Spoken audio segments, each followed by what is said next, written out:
Today it's time to stop singing and start swinging. I just need you to know that I see you and I'm proud of you. I need you to remember that you royal and we proud. He took at least 9 that we know about. And I'm not speculating because he told this to me himself. God has a funny way of showing you lessons. Today it's time to stop singing and start swinging. I just need you to know that I see you and I'm proud of you. I need you to remember that you royal and we proud. He took at least 9 that we know about. And I'm not speculating because he told this to me himself. God has a funny way of showing you lessons. Today it's time to stop singing and start swinging. I just need you to know that I see you and I'm proud of you. I need you to remember that you royal and we proud. He took at least 9 that we know about. And I'm not speculating because he told this to me himself. God has a funny way of showing you lessons. Today it's time to stop singing and start swinging. I just need you to know that I see you and I'm proud of you. I need you to remember that you royal and we proud. He took at least 9 that we know about. And I'm not speculating because he told this to me himself. God has a funny way of showing you lessons. Today it's time to stop singing and start swinging. I just need you to know that I see you and I'm proud of you. I need you to remember that you royal and we proud. He took at least 9 that we know about. And I'm not speculating because he told this to me himself. God has a funny way of showing you lessons. Today it's time to stop singing and start swinging. I just need you to know that I see you and I'm proud of you. I need you to remember that you royal and we proud. He took at least 9 that we know about. And I'm not speculating because he told this to me himself. God has a funny way of showing you lessons. Today it's time to stop singing and start swinging. I just need you to know that I see you and I'm proud of you. I need you to remember that you royal and we proud. He took at least 9 that we know about. And I'm not speculating because he told this to me himself. God has a funny way of showing you lessons. Today it's time to stop singing and start swinging. I just need you to know that I see you and I'm proud of you. I need you to remember that you royal and we proud. He took at least 9 that we know about. And I'm not speculating because he told this to me himself. God has a funny way of showing you lessons. Today it's time to stop singing and start swinging. I just need you to know that I see you and I'm proud of you. I need you to remember that you royal and we proud. He took at least 9 that we know about. And I'm not speculating because he told this to me himself. God has a funny way of showing you lessons. Today it's time to stop singing and start swinging. I just need you to know that I see you and I'm proud of you. I need you to to remember that you royal and we proud. Barbershop conversation, guys. Feel free, hit the subscribe button, JP, JJQ, what it do? Jeff Smith, Sundu, what's up, man? Where's love is the word? She's around? She hit me in the DM a couple of times. She's around, man. You know who else is around? The gentleman, also known as Lincoln Curtis Gerald Hawthorne.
Hey, Lincoln Curtis Gerald Hawthorne, and the shop is officially open. Appreciate you, big homie. Man, you becoming a maestro on that son of a gun, man. Welcome to the show, man. We hype, man. We gotta. Woo. Thank you. Leave the door open. Appreciate you. Let's rock and roll, man. Big homie Coop main event. Where shall I start? Nick Cannon's having his 10th child. If Nick Cannon's changed his last name to Nick Williams, this story would be a viral story. Black woman would be in an uproar. Every social media blog will be calling him irresponsible. How's he going to take care of all those kids? Even if he had money. But because Nick Cannon is in the matrix and the media blogs need him to be successful. If not need him, they need the machine that pumps him. So Nick Cannon is doing God's work. He's having all these kids. It's beautiful. If it were me, oh, y'all would tear me a new asshole. Hey, if I had a child that y'all didn't know about, oh, man. Oh, man. Oh, man, that would be, y'all would have so much fun with me.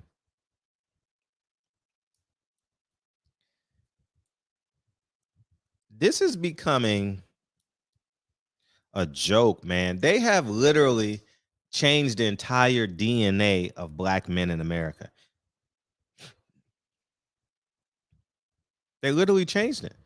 Y'all be in line at those dispensaries. What's up, Broken Traditions? Make sure y'all go subscribe, man, and go watch that interview we did, man. I'm piecing it together brick by brick on my platform so you guys can go subscribe to his. And if you watch any of those videos, man, please support him. But you guys are standing in the line. I'm saying you guys because I've never stood in line at a dispensary. Don't you know they're changing your DNA through those dispensaries? If they doing it through the food, do you think they're doing it through you don't think they're doing it through the weed?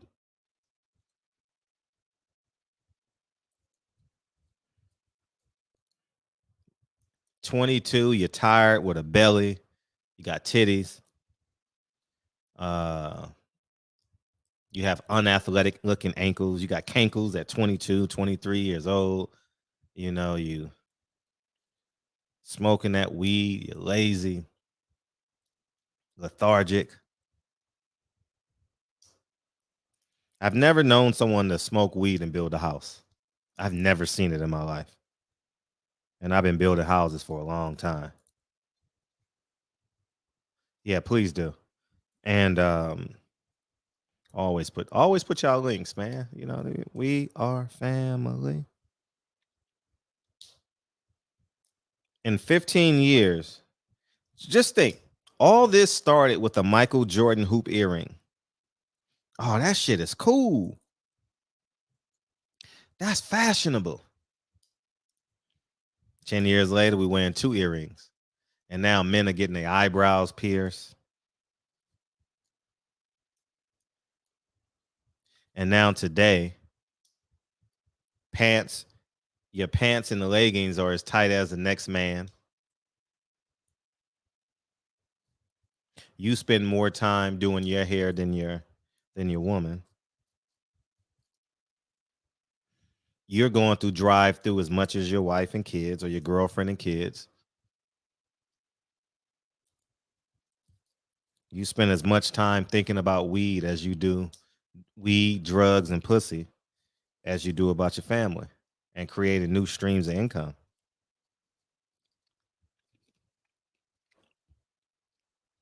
And I see it. I drive through LA every day. I see it.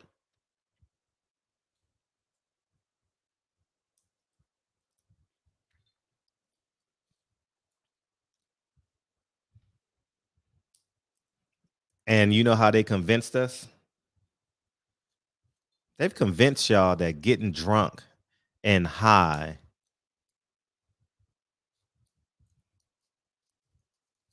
was the coolest thing ever.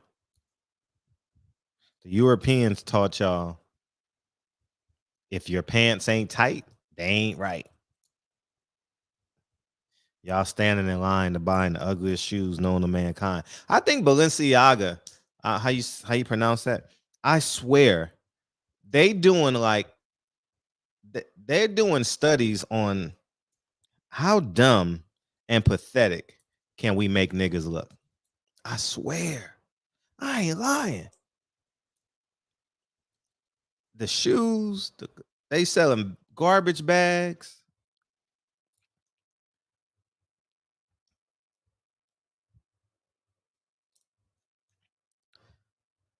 They got us doing everything, man. And I think it's time that we be introspective in terms of how we build our foundation of integrity.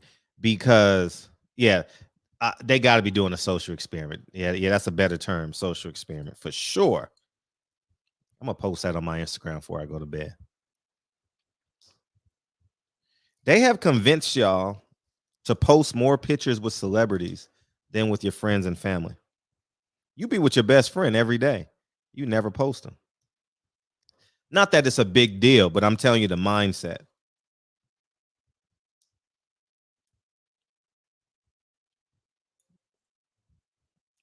Telling your son and daughter, run and take this picture with this celebrity because they're an actress or a basketball player or this channel a boxer.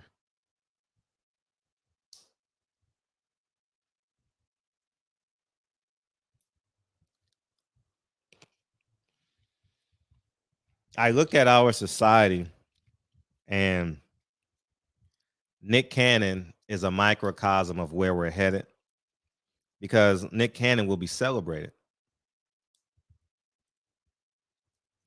You know, and our religious leaders, Louis Farrakhan, the same way. He's going to be celebrated.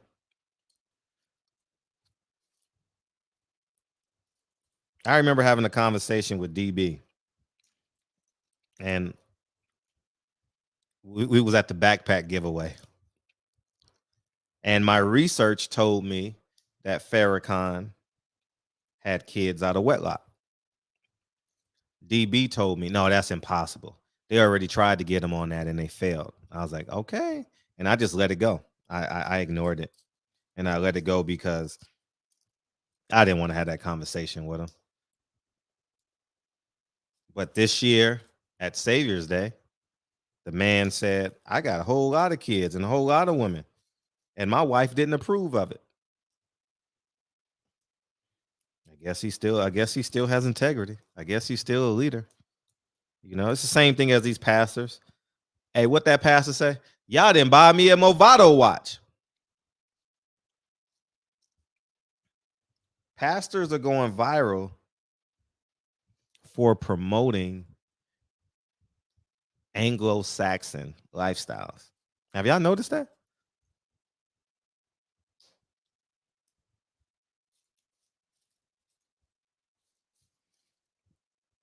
If y'all care or not, in 50 years, the Bible is going to be just another book.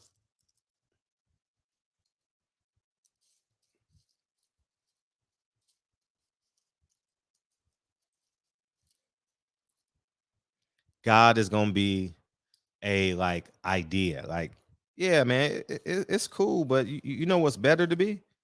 Free, liberal. Do what you want.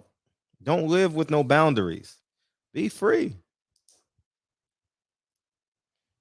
You ain't got to raise your kids. The government will. Welfare, Section 8. The government kicked me out my house. I've come to the conclusion on that. The government can't kick a man out the house. And then I was looking back at my experiences being a man. Dre was in med school and never paid a bill. She didn't know I was suffering. I was in grad school, teaching, training. Dre will tell you these stories, but she never knew that I was hustling. But I never told her. Never. We had a 3-bedroom, 2-bath apartment in Whittier. We was paying $1,200 a month. Imagine that. 3 bedrooms, 2 baths, $1,200. That sounds like a steal these days. And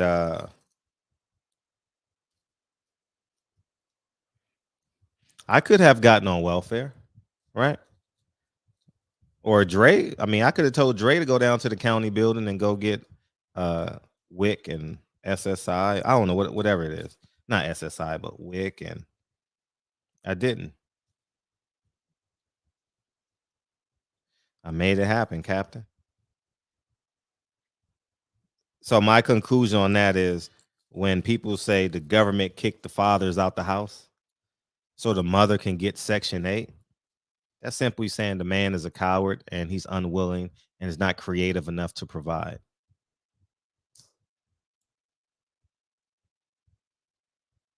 That's a cop-out. That makes us weak. I remember it was Hannibal and Champ. And make sure you guys go subscribe to Cooking with the Champ. Awesome brother.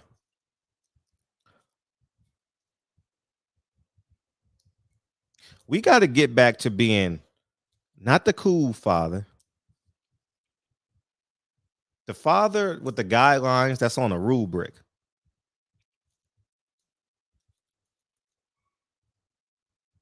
Not forget being a cool dad. You know what I mean? That shit gonna get you in trouble, man. Smoke you. Next thing you know, your son gonna be 16 and you gonna be smoking weed with him. I don't care what nobody say. Fuck that argument. You want your son smoking weed outside? No, I'm gonna. I got 16 years with my son to do my best to tell him that that's unimportant.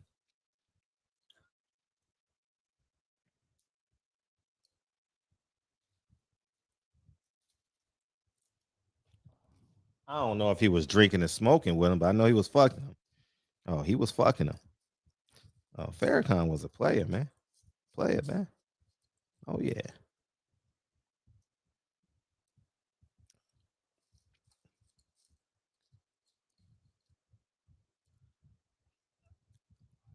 I'll wait for a caller. So we got to ask ourselves, man, what's more important? Being a dad, being a father, or being a cool man? Man, shit, I can be cool, man. Being a father is secondary. That's what it appears to me. And then fast forward to the flip side. You guys, when you guys call in, you can guys both ways.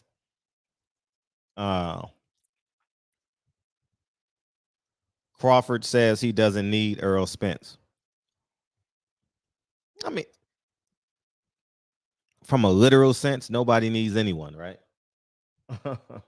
Right? If you really want to have that conversation. Earl don't need Spence. Spence don't need Crawford. I dare you to live with that, though. Both them men will be bastards of boxing if they don't fight each other. They don't want to live with that on their conscience, man. Why you never fought Crawford? Why you never fought Earl? Man, hell no, I don't want to live with that. I definitely don't want to live with that shit, man, if I'm human. And then there's a certain section of the fan base that will never respect you again. The biggest duck in the history of modern boxing is Riddick Bowe and Lennox Lewis. Everybody has Lennox Lewis as a top 10 heavyweight of all time. No one even mentioned Riddick Bowe. Riddick Bowe's most famous moments, his top 2 famous moments is Fan Man, right? Fan Man and throwing the belt in the trash. It's not for in the ring. Yeah, man, when you don't fight the fight you're supposed to, boxing's going to be cruel to you, man.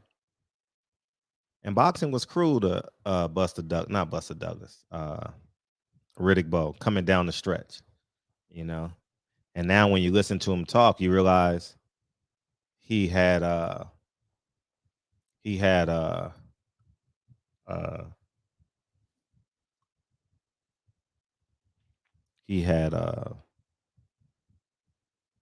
well, when you hear him talk, yeah, Bowe had crazy skill. He had welterweight talent, man.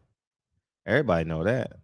But he couldn't put down the fork, and he never cared about himself. You can tell he never truly loved the sport of boxing.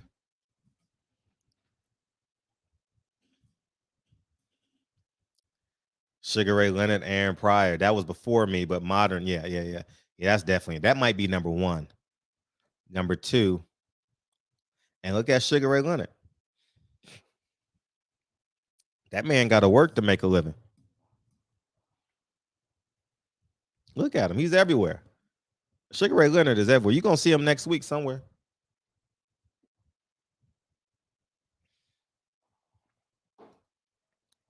Promoting something, working for somebody, making an appearance. You never saw Marvin Hagler doing that.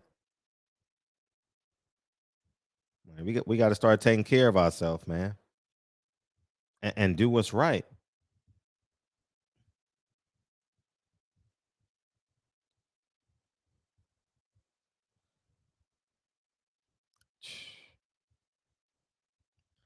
We sit back and we just allow it to happen.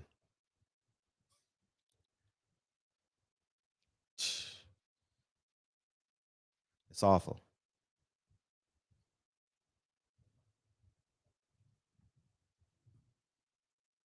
But what we gonna do about it?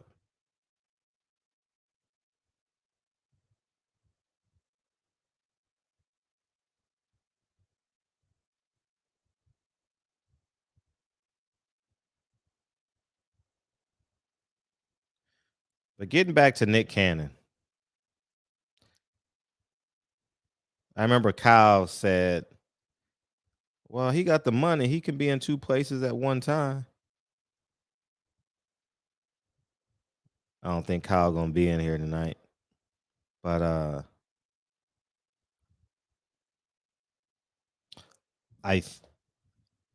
and then yesterday, I wish he was here to fight back on this if he so choose. But he said he got to drop one of his children off at 8 and then the next child at 9. And to be throwing off his whole schedule. That's 2 kids that live with him.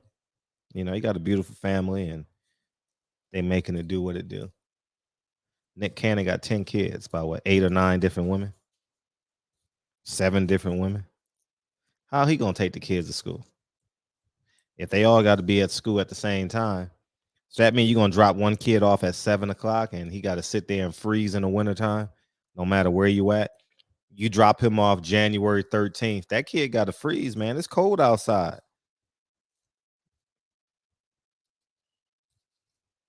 Yep. Oh shit! You know what? Funny, Mr. LDBC.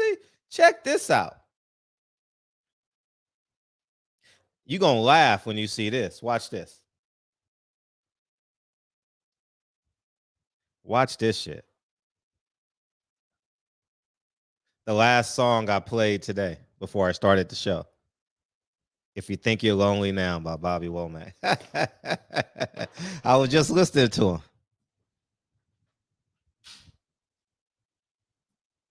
So, for those of you who don't know, I love like old school music.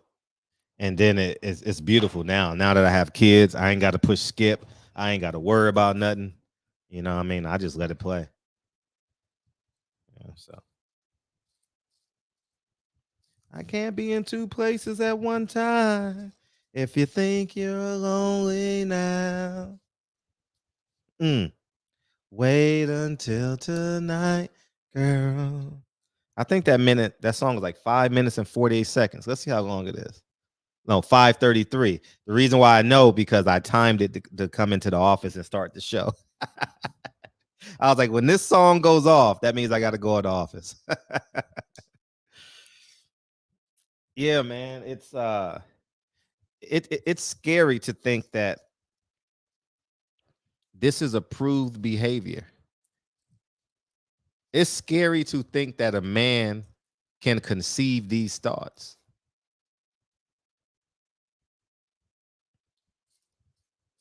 You mean to tell me a man can say, I can have 10 kids and they all don't live with me? And doesn't he have like a grueling schedule? Isn't he working a lot? And I don't know. I don't follow Nick Cannon at all. And then I was on Broken Traditions yesterday. We had a great convo. And did you know that Nick Cannon, Subboxer Sparring, is not even talented? Y'all didn't even know that, huh? Is he a talented rapper? Tell me your favorite Nick Cannon song that didn't have R. Kelly in it. Because I know I'm a gigolo. And I don't know. After Gigolo, have you ever gone to Apple Music or Tidal and wanted to hear a Nick Cannon song?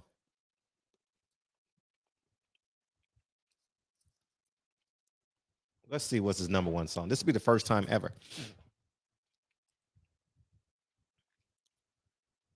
I go from Bobby Womack to Nick Cannon, man. What a step down. Look, Nick Cannon don't even come up when you type his name in on Tidal. Nicki Minaj comes up. Damn. Let's see when he comes up. Dude, Nick Cannon is so unpopular. Look, let me show y'all. Y'all think I'm making this shit up. Nick Cannon is so unpopular that Nick Cannon don't even pop up on the Nick when you type in Nick. Nick Drake, Nick Cave, I don't know who that is. Nicki Minaj, Nick Jonas, Nicki Minaj, Nickelback, I never heard. Nicky Jam. But if I type in a C, let's see what happens. Oh my God. Nick Cave. Nick Cannon don't even come up when you type in a C. Oh, there it is. Second to last. Second to last. Let's see. What's his number 1 song? Nobody Else? I never heard it. Gigolo is his second song. And that's it. I didn't even know he had an album out. Nick put out an album out this year. Didn't even know. I don't think no one's checking for him, right? So the New York Knicks come up before Nick. I swear Why am I lying? I just showed you. I typed in Nick and Nicki Minaj popped in. Nick Jonas popped up. Is that what you talking about? Or are you coming to protect Louis Farrakhan? Which one? Louis Farrakhan was a player, man. He spoke well. And the Knicks don't even make music. That's a fact. And my word, Booba voice. He had a BLM type song. Oh, did he? I gotta check it out. I know Trey Songz did one. I heard that over COVID.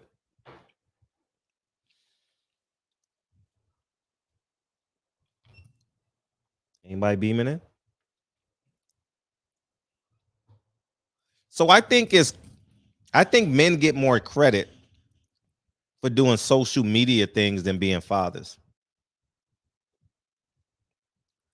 Like a rapper, an actor, buying Balenciaga. I don't even know, but I know I'm missing a syllable, but I remember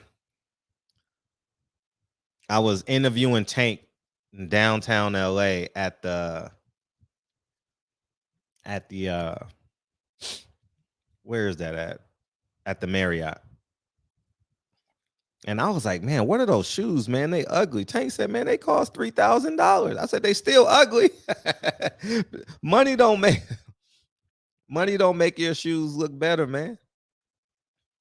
Like Broken Tradition said, man, they doing a social experiment, dog. That is a fact. They doing a social experiment on us. They selling trash bags for $1,700.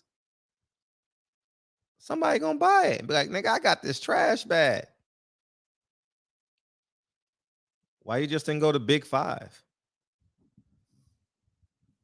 Why you just didn't go to Big Five?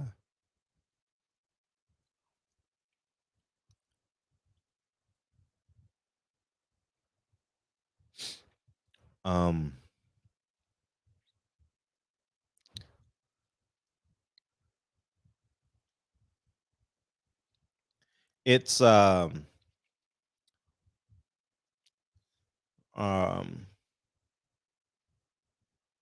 it's horrific, man. Yeah, D's always with his kids.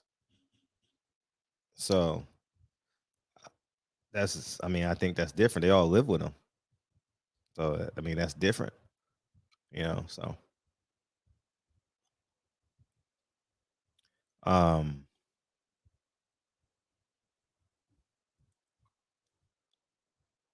man, we got to do better, man. I'm just flabbergasted.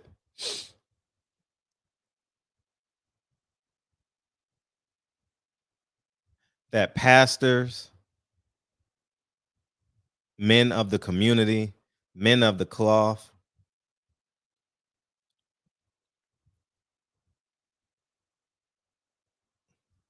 ain't said nothing about this.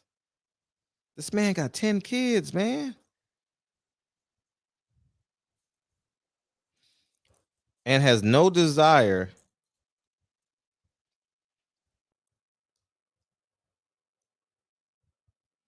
to Nick Cannon hate is not a good. Beam in and state your point. I've been looking for you all day, Dante Payne. Beam in. I'm not gonna respond to you in the chat. Beam in. I like when people disagree with me. Beam in and call in and disagree. Here's the link.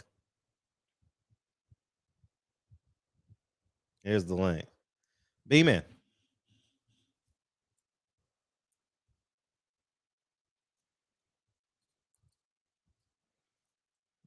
Oh, cool.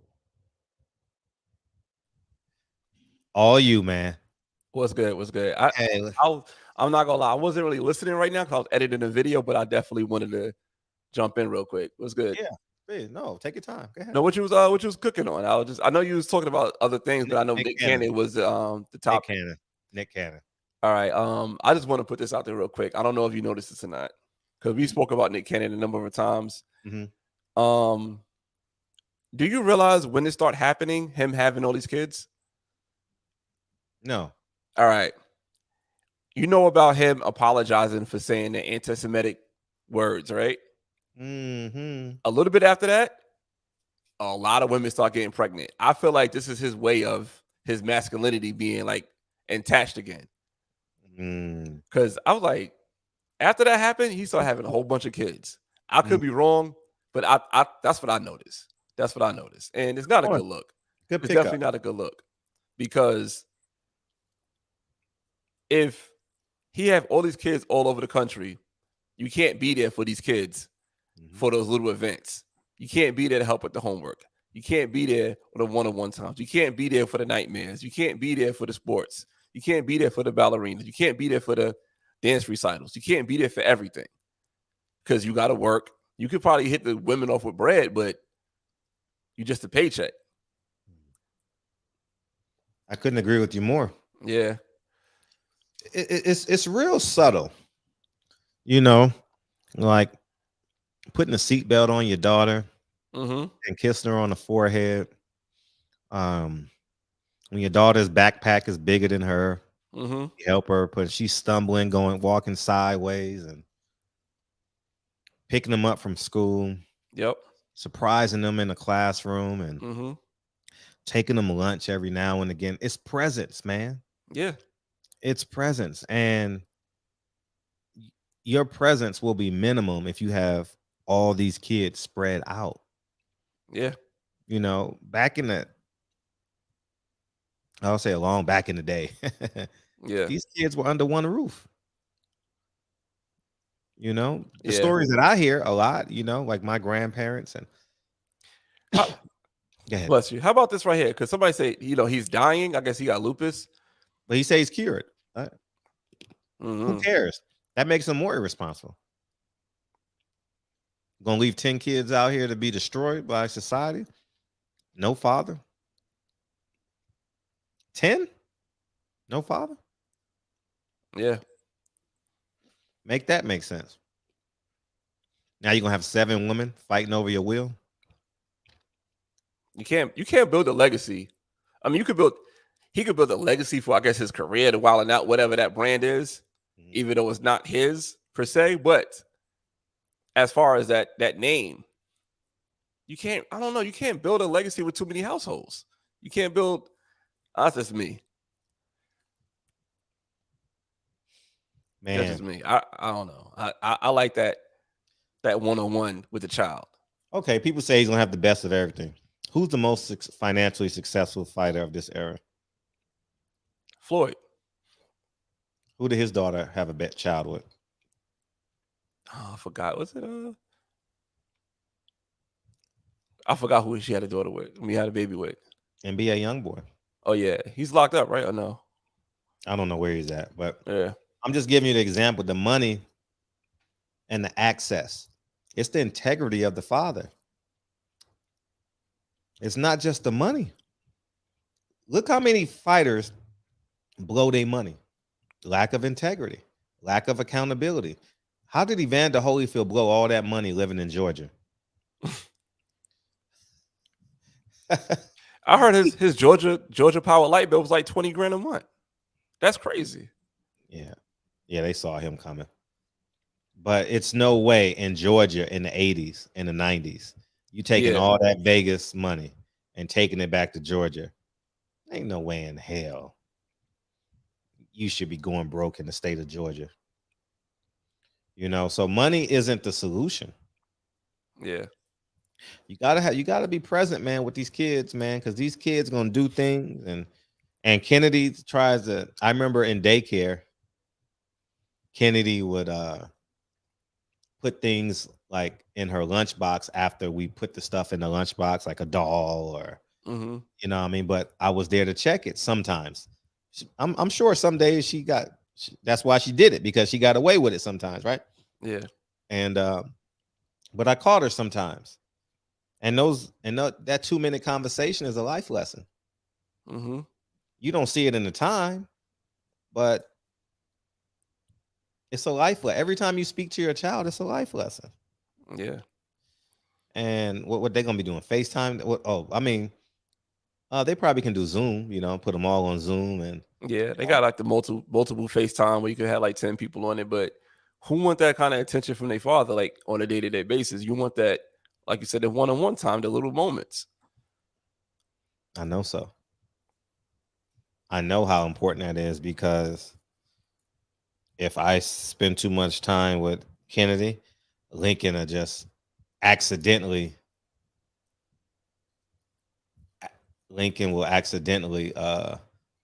fall in my lap. You know what I mean? Will accidentally fall in my lap.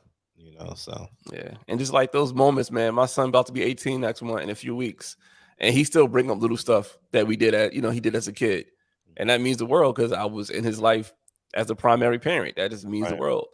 Right. Yeah. I see it every day, man. I live it every day, so I know those moments. Like today,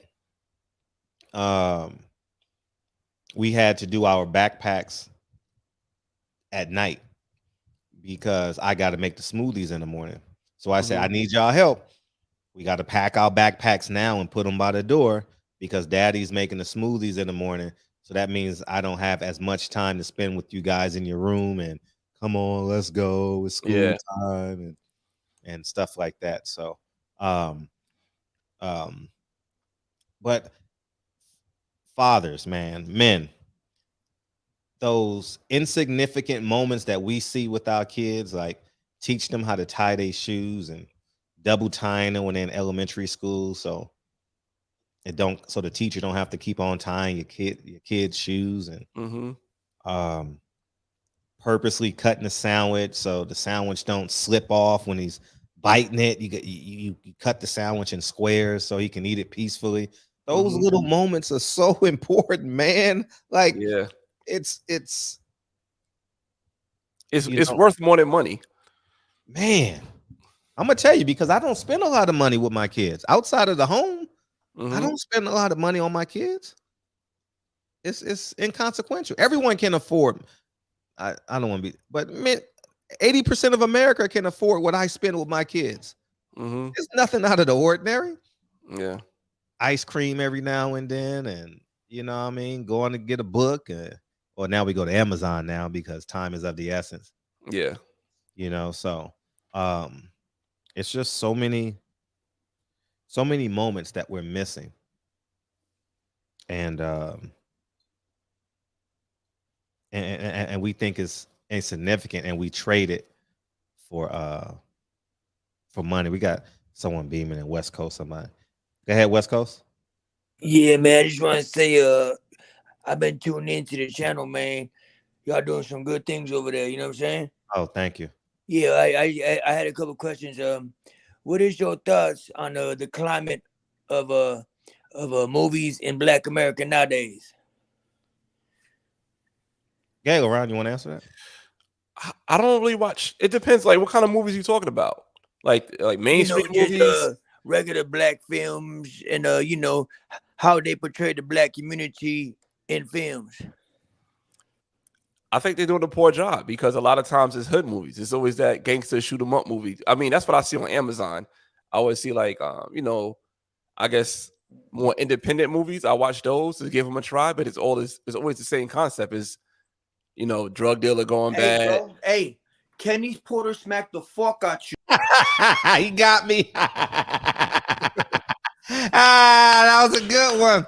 Wait, what happened now? What I missed? You got me, dog. You got me. Hey, yo, you got me. That was a good one, dog. You got me, man. You won tonight. He's one of my biggest fans. He's a troll.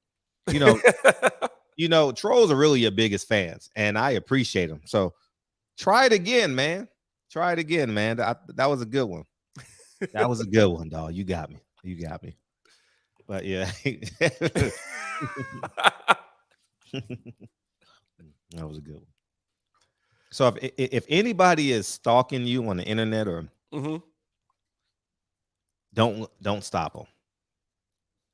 Don't stop them, because the insanity that they're building will only hurt them in the long run. You know what I mean? The insanity that this man is building.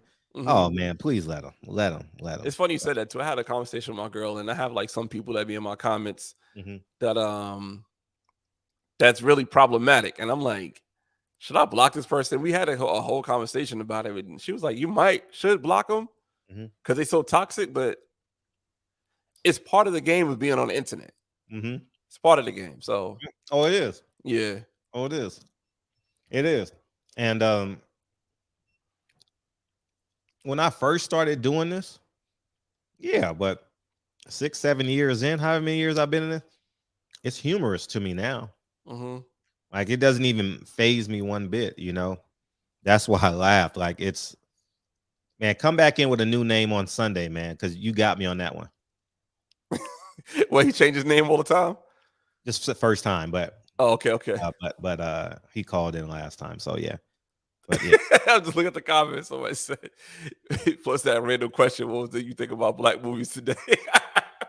And I'm about to answer it. I'm all serious. Like, what are you talking about? Well, Amazon movies and hood movies and Black Panther 2 coming out. I mean, I had to like, I thought about it. I'm glad to be a part of that, Fred. I'm glad to be a part of that. Oh my God. Fucking hilarious. That was good. I need that. Try again Sunday, man. That was good. That was really good. But getting back to what we were talking about Nick Cannon. Yeah. What's up, Kyle? What's going on? What's going on, man? Listen, man. Nick Cannon is one of the best things that happened to the black community. And here y'all go tearing that man down like this, man. This is ridiculous, Fred. You do this every time, man. Let that man live, man. He take care of them all, man. Let that man live. How you like going home at after you drop off one kid and going back at 9? How's that experience? I wouldn't know, Fred. I wouldn't know. You wouldn't know? Nah, I wouldn't. I mean, I'm married. All my kids are from the same woman, so I don't know what that's like. Well, but you said you got to take your kids at 8 and 9. You go home, you come back. Yeah, I mean, it's cool. It's cool. I like a little sleep, but you know, it is what it is. It was my decision, right? It was the bed I had to lie in. Yeah, I'm not. Got to get comfortable in it. Absolutely right. And times that by 8 more. But if he's comfortable in the bed that he's lying in, who are we to judge the man? How about if the bed he's lying in is not in the same home with the kids? How far are the other kids though? I said, how about if you didn't answer the question? How about if the house he's lying in is not in the same home with the kids? It depends. Because if you have an understanding with the person you had a baby with, and y'all got the same values, then everything should be straight. If that's what y'all did together, you know what I'm saying? If that's what y'all doing, if that's what y'all into, right? So, do you get tired in the morning? Never get tired of doing everything in the morning? Or you have help? I'm about to go back and listen. I'm going to go back to editing my video. But thanks for having me on. Hey, bro, we need you for this, man.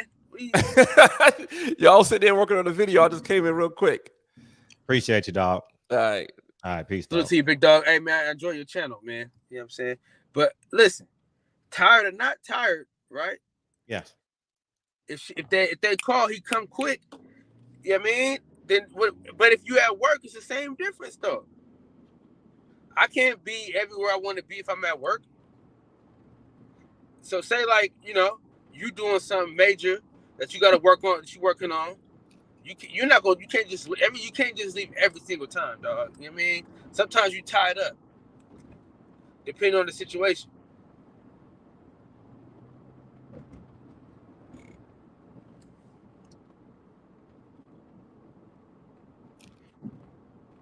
You hear? Yeah, I'm just baffled that a man that's home with 4 of his kids has this perspective. I mean, because listen, it's all about. See, the thing is, I'm one of the people, man, where we all have baggage, right? But it's all about what you're willing to carry, though. You know what I'm saying? Everybody's situation is different. You might not be able to do the polygamy relationship. Somebody else could, right? Somebody probably could be monogamous. You probably can. You know what I mean? That's what it comes down to. You probably, me and you can't have 10 kids with 10 different women, and it'd be okay. But that ain't saying that he can't. Cause shit, if he couldn't, he wouldn't. He'd have stopped doing it. And I guess he finding the right women to do it, because they ain't shit. They signing up for it. They keep signing up for it. Yeah, I mean, he's there for homework, you know. He gotta be there for something. Yeah, I mean, he's there for something. Shit. I mean, if he got a great relationship with his kids, you know what I'm saying? All they know is that's how dad do, then that's what they know. You know what I'm saying? You advocating for Nick. Quick question. Yeah, please go ahead. Let me give you this one. Yes. Okay. Would you rather have a father that's not around a lot, or a piece of shit in the household? I mean, you give me no option. I mean, but there's an there's an option to that though. You know what I'm saying? Because some dudes, you know what I'm saying, they got 2 kids, same woman, but they a piece of shit. But like I said, where you're drifting from the conversation. The conversation is Nick Cannon. So Nick Cannon, do you think you validate Nick Cannon devalues you? No. No, hell no. Because you're minimal, because his role is minimal. But see, me personally, dog, I am a quantity over quality. I mean, I'm a quality over quantity type of person, right? So you can be there all you want, but if you ain't worth shit, you trolling, man. You trolling. No. You trolling. You gotta be trolling. I ain't trolling. You just posted you walking your daughter to school. Absolutely. On your shoulders. Happy birthday to Kaylani too, by the way. But happy listen, birthday to your beautiful daughter. What I'm saying is, Fred, it all depends. You dig what I'm saying? Like everything has got to be subjective and objective, man. You can't. Oh, everything got to be absolute when you're with these kids. No, there's no subjectivity when you're raising your kids, man. Like the foundation has to be built. But I'm saying if he's part of the foundation, although he's not in the house every day, he's not part of the foundation. He's not. He's paying for the wife to build the woman to build the foundation. But what if he? Okay, this is what I'm saying, right? We gotta know everything. I want to know if they all in the same area. If you know what I'm saying? Because listen, what if he buy up a whole street? We're not dealing with what if. We're not dealing with what if. No, they're not. No, they're not doing that. Mm-mm. Okay, listen. Everybody he got, they got money too. No. Yes, man. All the women he got babies with got money. Yeah, but you're so you're minimizing being a father to money. No. Money equals father. Money equals great father. I mean, it can. You know what I'm saying? But what I'm saying is, I just don't think you could say he's not a good father because he ain't in the household. But if he's still in his kid's life though. Being in your child's life is a different conversation to have. It is impossible to raise your child over a smartphone consistently. Okay, so what do you say about? I ain't gonna do that because you hate when niggas do that. So I ain't gonna do it. Well, what if this? What if that? What if this? Yeah. You know, I know you hate when niggas do that shit. So. But no, because it deviates from the conversation. It's like a commercial break for the person that doesn't have an answer. Right, but the reason why I was saying that is because there's so many different professions that do that give you that option. So you feel what I'm saying though? No, I understand what you're saying, and I think it absolutely makes no sense. But what I'm saying is, so if a motherfucker is in the Navy, he comes home after 2 years though. But dog, he's still absent like a motherfucker though. You're not in the house every day. You're not in the house every day. Yeah, but if Nick Cannon was in the Navy, then he would have to go to 7 homes. So you give one. So it's 7 days a week. Is that what he's doing? 1 day a week? How much of parenting is nonverbal? Kyle, would you say? I say a good bit, maybe good bit. Give me a percentage. I mean, you gotta go 50%. Well, you know what you just admitted? You had to be there. So that means Nick Cannon at best is a 50% father. I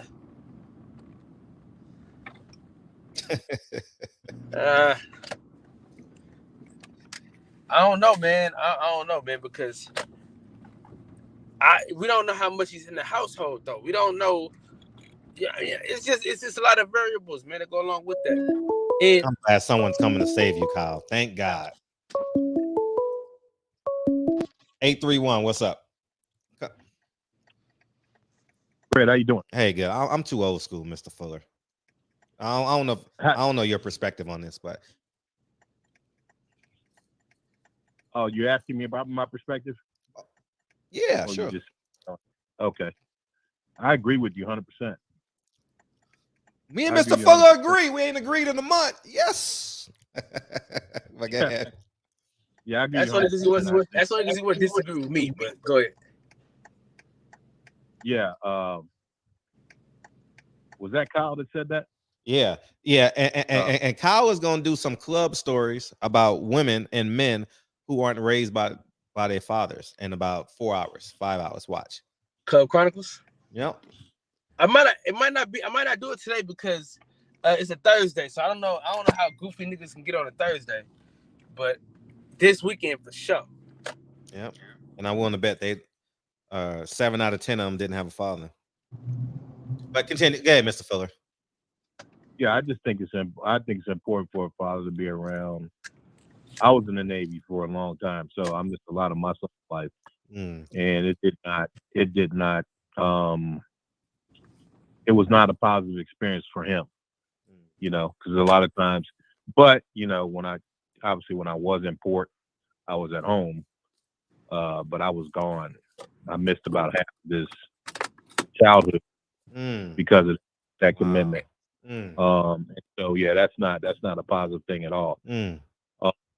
I think it really helps when your dad is around consistently, because it just gives you, just like you said, I mean, 50%, I agree with Kyle, 50% of rearing a child is nonverbal. I think it's more than that, actually, when it comes to men, because when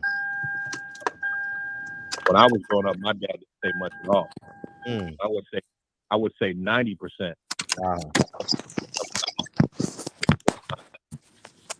It was just him setting the example for me. What it meant, you have to go to work every day, take care of your responsibilities, you're required to do all those things. That was all just by example, right? Right. And then 15% of that is when you didn't do what you were supposed to do, and he was on your end. But I think you're right in that to be a good father, you have to be present.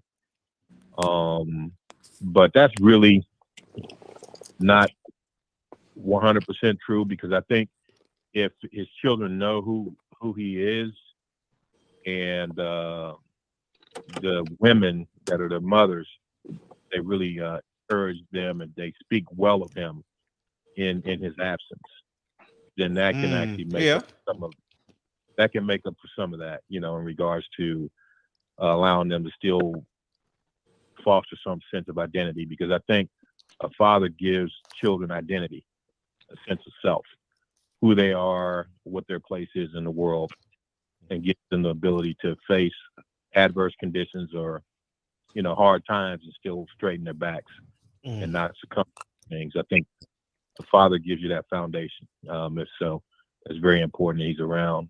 The problem that I have with what's going on with Nick Cannon, it just seems too much like the breeding that were set up in Arlington, Virginia. That's breeding farms of chattel slaves that were set up in Arlington, Virginia, where they just basically, when it became illegal to import slaves, import people from Africa and place them into chattel slavery. When it became illegal to do that, then what happened was a lot of breeding farms were set up in the United States. And what they start doing is, having that's where that term MF comes from. MF, because they would have certain young men sleep with put bag, sacks over each other, over their heads, turn off the lights, and you be having sex with your own mother in order to breed. Like they bred us like animals. Yes, just straight up, And so for me, I mean, that is the reality of it. And for me, it's like when you look at when they had studs that went around, they would take them to different plantations and have sex and impregnate different slaves, the ones that weren't already raped and had the bloodline diluted in that sense. But they would also have huge breeding farms and breeding systems where they would breed us like that, especially when it became illegal to import people and place them in chattel slavery. So it seems too much like it's just a step above that when you have a guy that's just sleeping with these women, creating babies, and it just reminds me of that. It has a breeding undertone to it that makes me real uncomfortable with it, if that makes sense. Yeah, I like how you put all that together. I get it. I completely get it. And this makes parenting so much more valuable. You know what I mean? Now that I hate to use the word choice with you, Michael Fuller, but it is a choice, right? To have a kid with the woman you love. Since I'm speaking to a man, like why we should value it even more, right? Why you hate to use the word choice with me? I was joking. No, not on the gay side, but in terms of, well, it's not a choice because of the system. Okay. Yeah, I wasn't. By no means am I going. By no means what I was telling you to find the gold under the rainbow. No, not by any means. Right. Yeah. For me, it just reminds me of the historical reference, because a lot of people don't realize that when it became illegal to import, and let me, I'm gonna say this and I'll stop. Take your time. One thing I learned about 2 weeks ago, I was reading about a guy that and it was thousands of people, tens of thousands of people who were in these same shoes. He was captured, taken into slavery from Sierra Leone, which is right off the coast. It's basically Africa. It's off the west coast. And he was brought here and brought down to Charleston and enslaved there, placed in chattel slavery there. And he ended up writing a book about it. But when he was taken into slavery in Charleston, he escaped. He was able to, in South Carolina, he escaped to North Carolina. And when he got to North Carolina, they caught him. So he was put in prison. They imprisoned him in the process of taking him back down and re-enslaving him in the South. And while he was in prison, he wrote his life story on the prison walls. And he wrote it in Arabic. He wrote his life story on the prison walls in Arabic. Okay. So this man wrote in Arabic, spoke and spoke 2 languages. I don't know whether he could write in English or not, but he wrote his life story out in Arabic I don't know if you ever seen how difficult Arabic is to write, but he spoke Arabic, he wrote Arabic, read in Arabic, and he also, obviously had to speak English as a result of being placed in chattel slavery here in the United States. So my point in saying all that is that the narrative that's really spun a lot in Hollywood and a lot of things that they teach us in schools is that the people who were brought here were somehow illiterate, just running around in the jungles with no clothes on, things like that. They try to push that narrative. But you had teachers, folks that were teachers in their land, engineers, people who were builders, people who were in medicine and healthcare. They had to have the same things, the same fundamental things, people that were in commerce, the same fundamental things that you need in American society, Western society, and the societies of today, or the things that they need in order to have a social structure back then in their land. It may have had a different twist or turn to it, but you still have the basic tenets of healthcare, rearing and educating your children, being able to build, manufacture, agriculturally, structurally build homes, right? Somewhat, you know what I mean? Yeah. All those things need to be present in a society. These are the people who were brought here and placed in chattel slavery. These were not ignorant people. Okay? And so, and for me, when I saw that, that's what really, that impressed me. Well, it had an impact on me because, this guy was writing, and I'll research his name and bring it back one day. But he was writing his life story on the prison walls in Arabic. Okay, so just to say all that, man, I'll say that what Nick Cannon is doing, I'll close there. What Nick Cannon is doing, it reminds me too much of the breeding that was done, use of studs that was done to populate the workforce, the slave force here in the United States once it became illegal to import captured human beings and bring them into chattel slavery. Birdman? Well, the Bible does say be fruitful and multiply, so I think that's what he's doing, man. He's just multiplying the earth. Yeah, I think it's good to have a daddy around. Like when I grew up without my dad, because him and my mom divorced when they were one, and it was good. It was when I was one, and I saw him around a lot. And, he gave me money, and he spent a little time with me. But as I got older, I stopped seeing him as much, and I moved away. I had foster parents, and I moved away, and I stayed depressed a lot because all my friends would have their dads at the games and stuff, and it would just be me and my foster parents, but they were watching their son, my foster brother. So I think it's good to have a father in the house because I knew what I could get away with just my mom or my foster parents compared to if my dad was in my household. But I never heard any bad thing about him in the streets, though, because a lot of guys grew up with my dad and they said, oh, man, your dad's a hard worker. So that gave me a little pride. And so it followed on to me. But, I'm divorced, got 3 kids. Then I got a daughter with my girlfriend. Then I have a son. And I'm all over the place, man. It's hard. So if I could do it all over again, man, I would just stay married and raise my 3 kids. But I love all my kids, though. It's just difficult, and you got a lot of money coming out all the time, and you got different characters. Like my kids all have their own kind of character, and it's hard to deal with a lot, especially my daughters, man.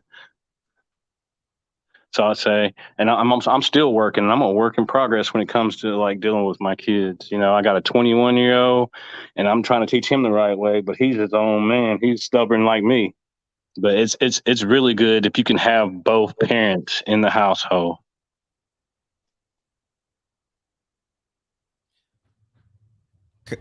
Kyle, you want to respond? We got I feel him 100%. I'm just saying that the way that Nick Cannon can move, a lot of us can't move like that. But hey, Kyle, you got to think, too, that somebody else is teaching your kids the important stuff that you should be teaching. I missed out on a lot of that from my daddy, man. I just got lucky that God blessed me with good people around me, or I would have been, I don't know, telling where I would have been. Yeah, but he's still. I mean, it's a little different. It's a little different because you said his dad stopped being around him as he got older. Nick Cannon, I don't see him doing that. If he stays like he stays there, then it's a little different. But I failed to mention that I go check on my dad at least once a week. He don't live too far from me. I check on him since he's older now. I just wish that I would have got to do the same thing with him that I get to do with my kids, especially, you know, like my dad don't even know what I like unless I tell him. But I know what all my kids like. You see what I'm saying? I know what bothers them and I know what upsets them. They know what upsets me. See, me and my dad, we don't even know that about each other. We just give it that it's that unspoken respect. I respect him because he's my dad, but look, with my kids, man, that's my pride and joy. I would never want anybody else to raise my kids, if I could help it. You know what I mean? Because but what I'm saying is, that's not his case though. He's in all 10 of the kids. He's in their lives. It was a plan. Him and the woman had a plan on what he told them exactly what he wanted to do. And they was like, okay, I'm down with that. So he sat down with them. He picked them according to the stuff the values that he got, that he wants to be instilled into his children. He chose the exact women that he wanted to choose. So it's like, you know, I think the kids is going to be all right, because I think if he's there doing quality time, he's at the games and all that good stuff, I think it'll be fine. I think it's important. I mean, it's good that you can afford it. I ain't knocking Nick for that, but there's certain stuff that money can't give you that comes natural from the bond of you and your kids, your blood. That's just something that you can't get back once it's gone. But how do we know he can't bond with them? That's what I'm trying to tell you. Like, that's what I'm saying. Like, we just assuming that he's not bonding with all his children. We don't know that. What is he saying his purpose for having kids with a lot of different women? What's the purpose behind that? Why not just have kids with, you know, those many kids with one woman or whatever woman he's with? What is the purpose for having all these different women to have kids with? What's the purpose behind that? I don't know what is his explanation? A couple people, like on a lot of these theories channels, are saying that he's having these kids to help with that certain rare disease he has. You know, I don't know how true that is. I think he's got lupus. Right, he has lupus. Yeah. He said he was, but I mean, I think that makes it worse. If you on your deathbed and you spitting out all these kids, I mean, so that means you're gonna allow a stepfather to. Well, I know. I think salute to my brothers, man. How y'all doing, man? Salute, champ. All right. My brother, man, Michael Fuller, always coming with the facts, man. Salute to you, brother. We needed him yesterday. For real. But I think what Birdman was saying was he's trying to get a blood match for the disease, the rare disease that he has. I think, I mean, if that's true, you know, I don't see how that would make it worse. I think that's making it to where he can be here longer. You know what I'm saying? If he can get a blood match from his child. Yeah, that's what they were saying. Yeah. Okay. You know what I'm saying? I'm real big on fatherhood, and Fred, you know that. That's driving, being out here on the road like this, man. I actually, when my girls were younger, you know, I actually turned the job down in the oil fields because I needed to be there with them. You know what I'm saying? I needed to be home, you know, every day.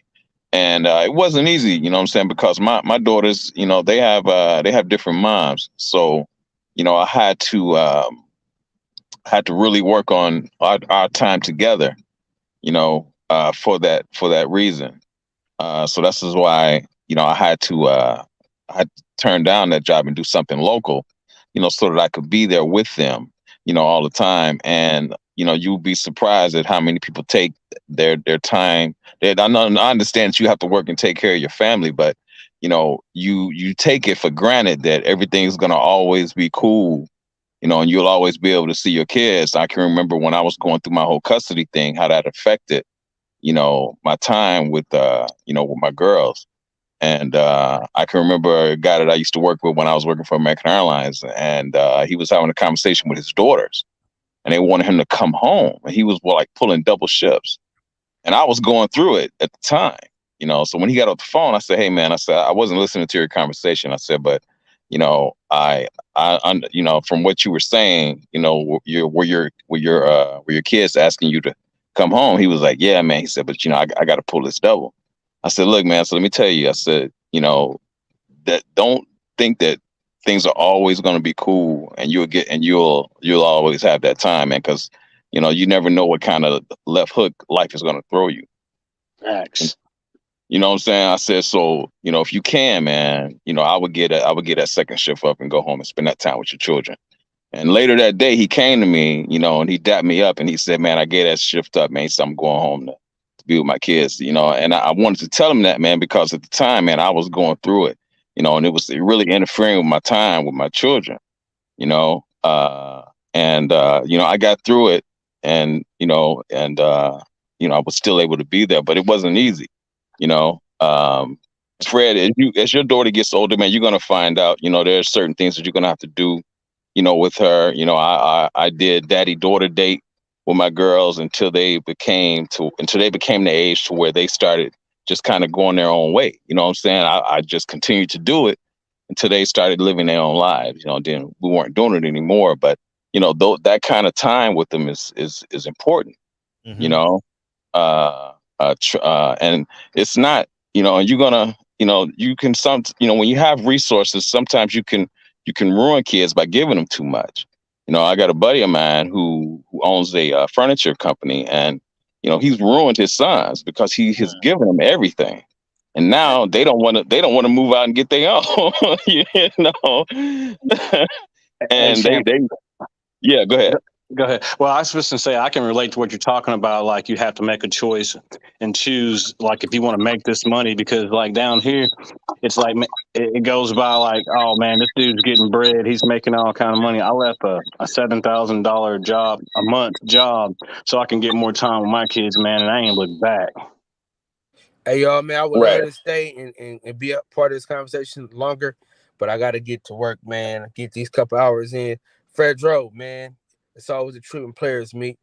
I'm gonna holler at y'all in a minute. I'll still be listening though, but hold it down, Cal. All right, brother. All right, brother. Take care. My brother L, what's going on, man? How you doing? You got to cut your phone off. You're watching it and on the phone at the same time, right? Oh, my fault. Yeah, go ahead. What about now? It's better?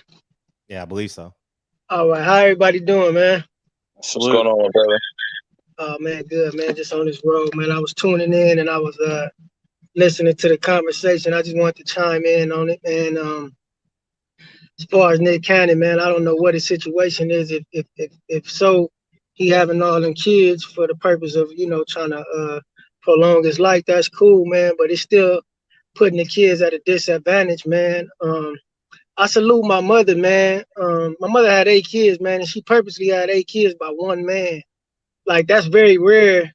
That's good. I don't know too many women that have multiple kids, as many kids as my mama had, and had it with one man. Like, that was her specific goal, because she came from she had a sister with her mother. They had different fathers, and then her stepdad that raised her since she was 2 weeks was my papa, which really, is my family for sure. I consider my blood, always have. But she said growing up in that dynamic, it was very difficult as a child. So I salute her for, having a child by one man. And what that does is it does a lot of things, man, and a lot of beneficial things, And even though Nick Cannon got all the money in the world, all the fame, I don't know who mentioned it earlier. I think Birdman mentioned it earlier that it's just some shit money can't buy, man. Like, and I've been reading the comments, you know, it's so much you miss out on when you're not there in the house, man. The father has to be in the house, and the man cannot be in multiple households at one time. Like, and whether you think you can control it with your money, with your position as a parent, with your power, them kids gonna have some dissent against you as they grow older. I don't care if you buy them everything in the world. They gonna say, Daddy, why wasn't you here during those vulnerable times where I had to deal with things alone when I was looking for a father? You know, I'm gonna share an experience when I was younger. You know, I remember my dad and my mom, they had a very volatile relationship. You know, they were arguing shit a lot. My dad, he would always leave. You know, he never hit my mom. You know, you know, my mom was crazy. She used to beat him sometimes. You know, he never put his hands on her. You know, only thing he would do was restrain her. You know, so he always had outlets. You know, he had other women and shit. He would go to their house or he would go down the street to my grandfather's house. He had them luxuries to where, you know, he could leave. But I remember the times that he wasn't in the house, the onus to protect the house fell on me. And I remember as a little nigga, I would have to like carry weapons in my room when I go to sleep. Cause I'm like, growing up in the hood, growing up in Compton in the 90s, it was like, man, we had motherfuckers try to run in the house after doing drive-bys. Like, we had all kinds. So I remember, like, I'm like, damn, I used to have to carry a knife under my pillow. I used to sleep with some bowls of bleach, and I would put dish detergent in it just in case somebody like tried to climb through my window. I said, I'm gonna throw that in their face, blind them, and stab them. But I only thought like this when my dad wasn't around. When my dad was in the house, I didn't have to do that. So I remember, like, damn, I never shared this with nobody, but I remember when I was young, I said, man, there's a lot of vulnerabilities that a child faces when the father not there. Even though I know my mama was gonna ride for me, it's just a certain level of protection that your father brings to a family structure, man. The father is so important, man. Like, even me being on this road, man, I just got off the phone with my girl, and she was crying like, I miss you, you know. And I'm like, I can't talk to you for long, babe, because I got a job to do. If I let you like transfer that energy to me, I'm gonna start feeling sad because I'm already dealing with that. Like, I want to be in my child life 100% of the time. Like, I don't know if this was Birdman that mentioned that, but somebody mentioned, like, man, you don't want another man raising your child. You don't want nobody else instilling in your child what you should be instilling in them. Because once that influence is gone, man, you can lose your kid, man, and you will never have a chance to get them back. Once the streets get them, sometimes it's a wrap.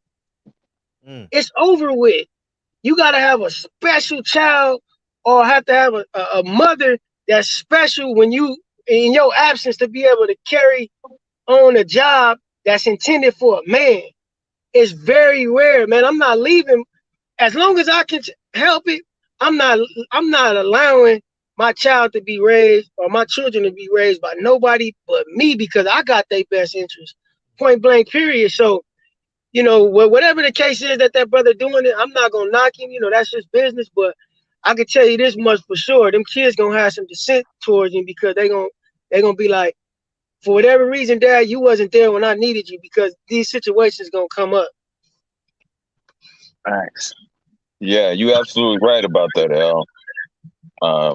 You definitely made some good points, man. You know, it's and you're right. It's not about, you know, there are things, man, that I did with my daughters, you know, when I didn't have the resources, you know, and it's not about that. It's just your presence. Exactly. You know, it's your presence. And there was things that we did, man. I would, you know, when I didn't have the resources, I would go and get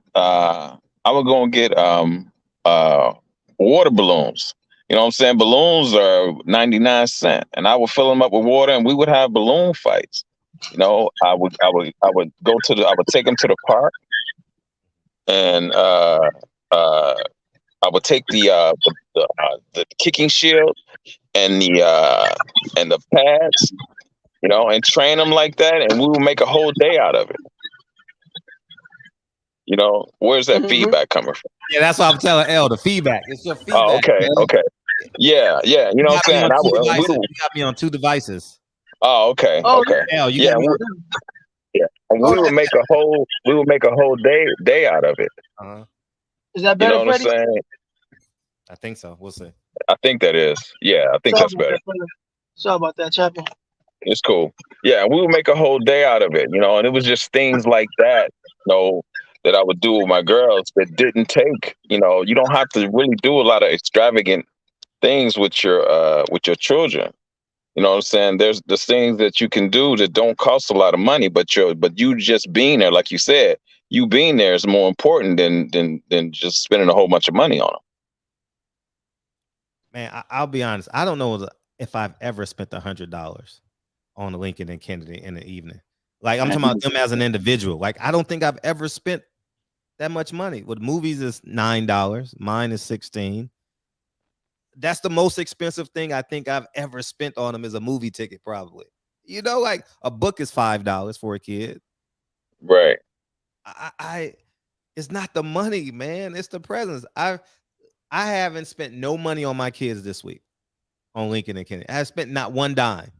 I've picked them up and I've taken them to school, but I haven't spent no money on them.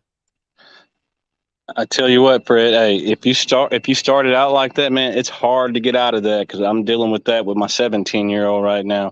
If he feel like he can ask me for anything and me get it, but if I don't get it, he don't want to come around. That's because me and his mom we're divorced and separate, and it's hard to get a reach of him. He's doing good in football and everything. So, but that quality time is something you cannot get back. I tell anybody, young, old, or whatever, I don't care what it is, a text message, anything, just try to spend time with them as much as possible because they grow fast. Yeah. That's true, Bird, man. When they're young, you really got to lay that foundation because like you said, you don't get that time back. So you really got to lay that foundation when they're young. Right. And L said, if another man instills something in your child, you might lose them. If another man instills something in your child that you should have taught them, you already lost them. You already lost a percentage of them. And also, too, you got to get along with your ex-wife, your baby's mama, whatever, to be around because some women are spiteful, man. They'll make it even hard, and they'll install stuff in their kid's head, even though you trying your best, but your best won't be good enough. You just got to stay the course. Right. Yeah. All you got to do is unmute yourself when you want to be. Oh, okay. Yeah. That it's crazy because I have a person that's close to me. I'm not gonna say who it is, just for the simple fact of his situation, what he's dealing with his baby mama. But we talk damn near every day about this subject, and I try to give him some pointers from my personal experiences because his situation is kind of going south with his baby mama. But I said, look, man, what you need to do right now. First, I'm gonna just mention this, man. As brothers, man, we have to always stay 10 steps ahead of the game when we got children, and we got to always make sure the power and the structure in their life is vested in our hands at all times. I don't give a damn if God forbid you in a jail cell. You still want to be able to have some kind of power in your child life and in their structure. But while you here, though, do the best you can. So like I tell him, I say, look, man, you need to go to the court right now and already, get ahead of the game. Like, because eventually as a bitter woman, she gonna try to make the move on you to get full custody of your child. And the court gonna grant that because for once she gonna get granted the privilege of having that right, even though it's unfair because she a woman and you a black man. So I told him, I said, you gotta go and you gotta go ahead and make the move now, even though y'all haven't even split up or nothing. Make that move now so you can at least have 50% of your child's custody, because that's what's gonna happen. And I say that to say this. I've noticed this with a lot of women, man, especially our women, and the idea of co-parenting.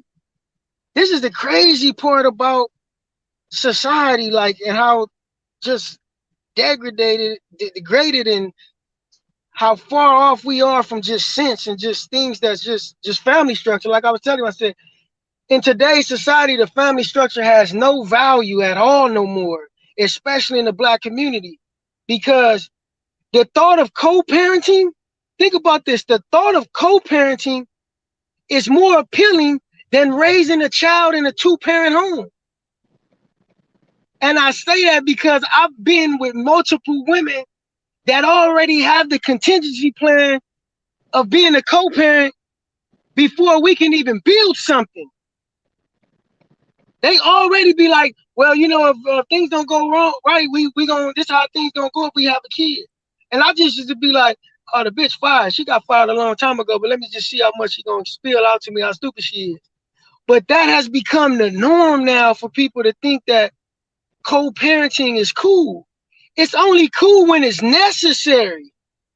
When y'all can't have, when two people can't raise, when a man and a woman cannot raise a child together in peace and for the benefit of that child, then yeah, y'all might have to go ahead and split and still be present, both parents in the life of the child.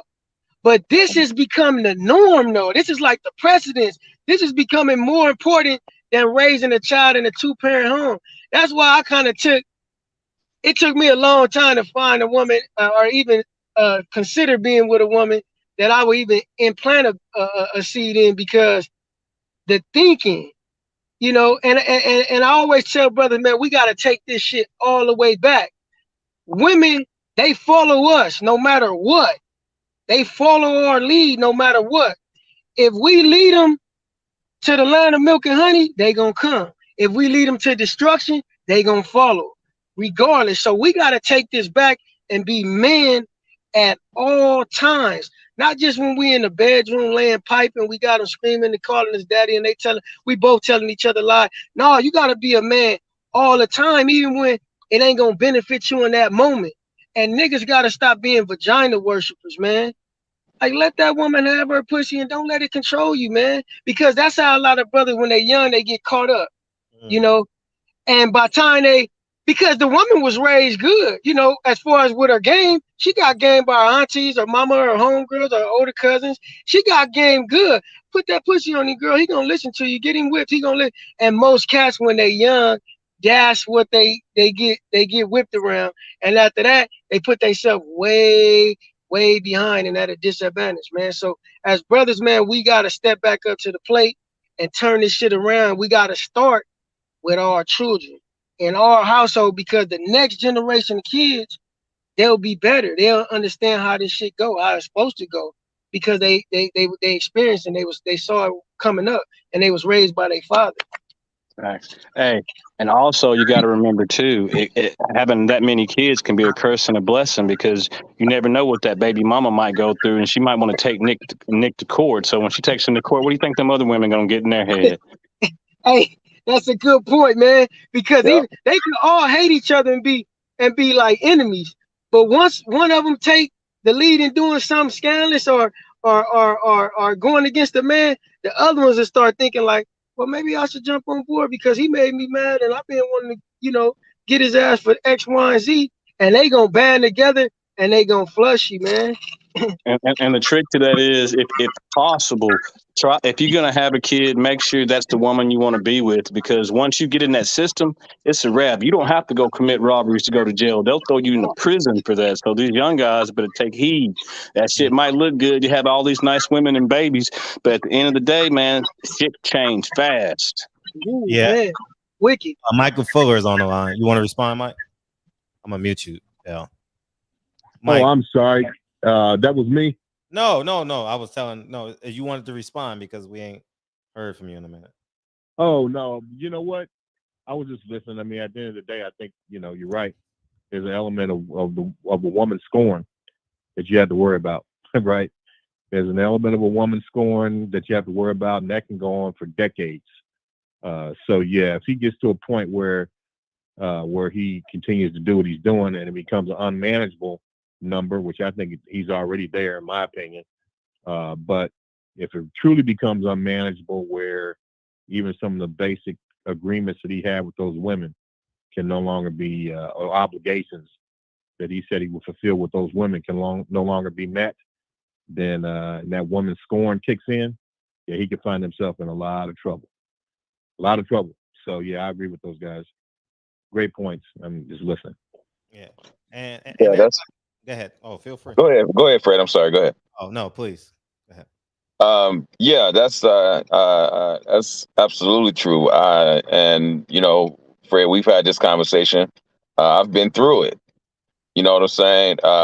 And it wasn't my plan to co-parent, but it happened that way because me and her mother, you know, couldn't work it out. And when that happened, because of her being scorned, you know, like Birdman said, she would do things out of spite, using the child to get at you because she knows how much you love your child. So she'll use the child as a pawn, you know, in the whole thing to get at you. And that's another thing that you have to deal with, you know, when you're going through that, you know, with my child not being in the house, man, it was hard because although she was in my home, you know what I'm saying? It was hard because there were certain things that I would have to reiterate when she would come back, you know what I'm saying, from her mother's. You know what I'm saying? So we would always sit down and have these conversations, you know, with her, so that I could more or less, you know, it's just like with my youngest daughter. Her mother was trying to brainwash her into thinking that I loved my oldest daughter more than I loved her. You know what I'm saying?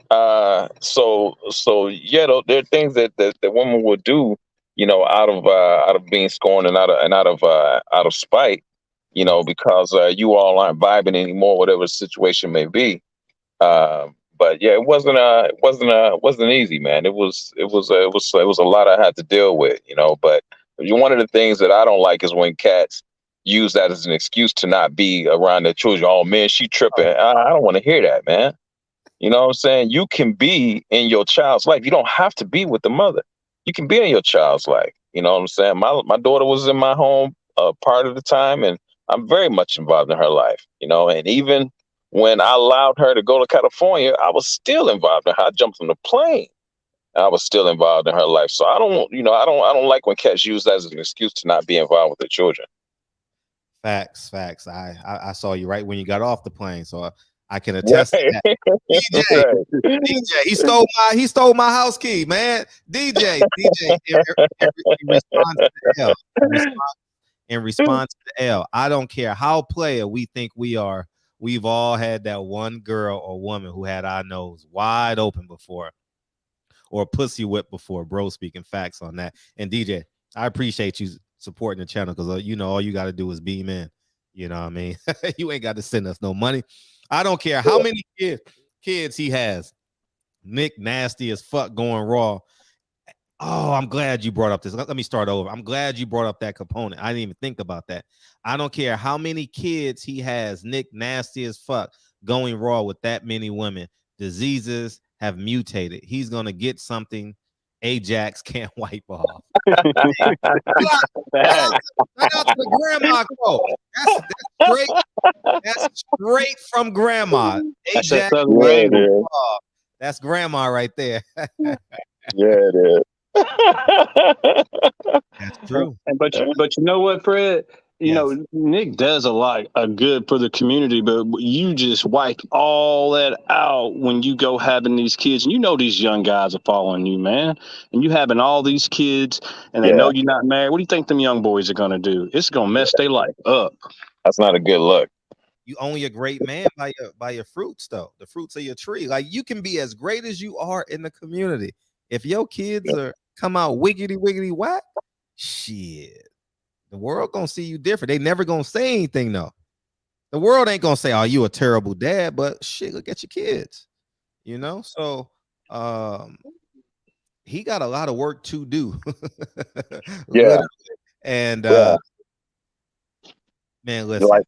With all those different kids, man. Like El was saying, it's no way you're gonna be able to spend that quality time with every child. You know, it's like now I sit down with my girls individually and I say, okay, what you got going on? Yeah. Yeah. You know what I'm saying? Like You me, know? I'll let you go. I'll see you biting at the bit. Kennedy had 4 or 5 pages of homework today, right? And I wanted to go swimming and watch Kansas City and Green Bay play. I was like, yeah, man, I had my whole day planned out. We gonna do the homework. By 4:45, I'll be in the pool. I can watch TV and the kids can be in the pool. We didn't get done with homework till 6 o'clock. And I'm sitting there like, God damn. Now that's with one kid. No, that's one kid. Right. Now imagine had I ignored Kennedy. I'm just go to the pool. Bye bye. No, I gotta sit there and draw the eye. Well, she was on C's today. C's.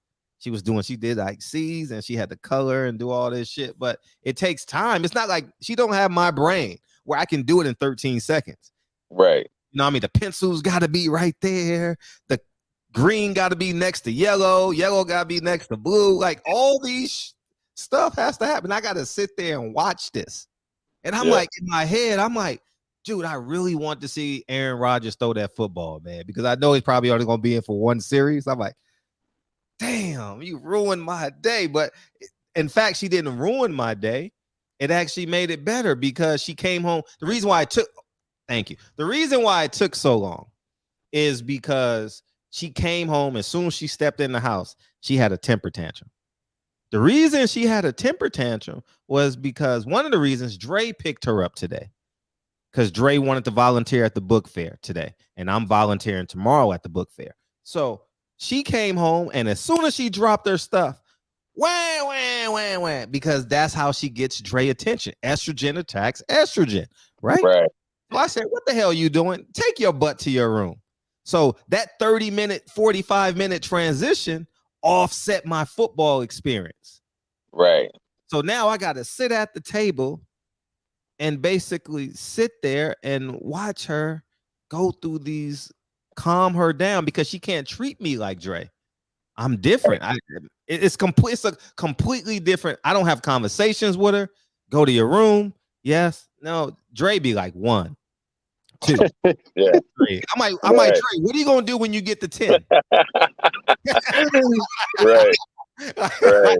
You know, she got to respect the masculinity. The masculinity. That's the difference. Yeah. Man, I see it all the time. So that's the point I'm making. Like these subtle things that is not going to go on my. If you did a documentary on me today will not go on my documentary. Today will not go in Kennedy's documentary, Dre's documentary.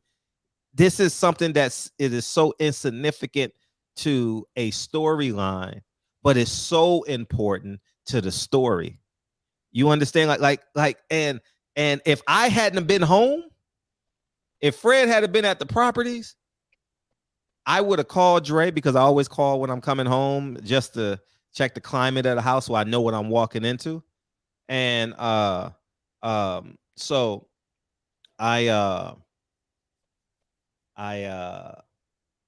the point I'm making is if I had not been there, sheesh. Right. Man. So yeah, man. Anyways, yeah. So go ahead. Go ahead, L. You biting at the bit, L? Yeah, I was gonna share a story, man. I remember in high school, man. Mm-hmm. And this is why I you know me, Fred, man. I'm very observant when it comes to people, and I got a gift of reading people, but I like to observe, you know. And the people, the men in particular that I had the most respect for, I don't give a fuck who you is, how much you got. I respect fathers, man. I've always respected fathers more than anybody, man. Like, just naturally though, like, I remember in high school, we had to write, an essay about who was our hero, and then share it with the class, And I remember everybody was saying this sports player, that sports player, this actor, that entertainer. And I said, man, I just started naming cats I knew that was fathers, man, that was good fathers that was in their kids' life, man. I even had a teacher named Rodney Trinnell, man, in high school, very pivotal, instrumental person in my life, man. He helped me a lot in high school, man. if that brother listen or anybody know Rodney Chanel, man, tell him I said I love him. I appreciate him for life, man. And he know that too. I just haven't spoke with him in so many years. But I remember mentioning him, and I mentioned a couple other people in my neighborhood that I knew that I just seen that they was fathers, man. Like, and it's very important for us as men to, congratulate and give recognition to fathers, man, because in this world, man, we don't get enough recognition. We don't get enough pats on the back.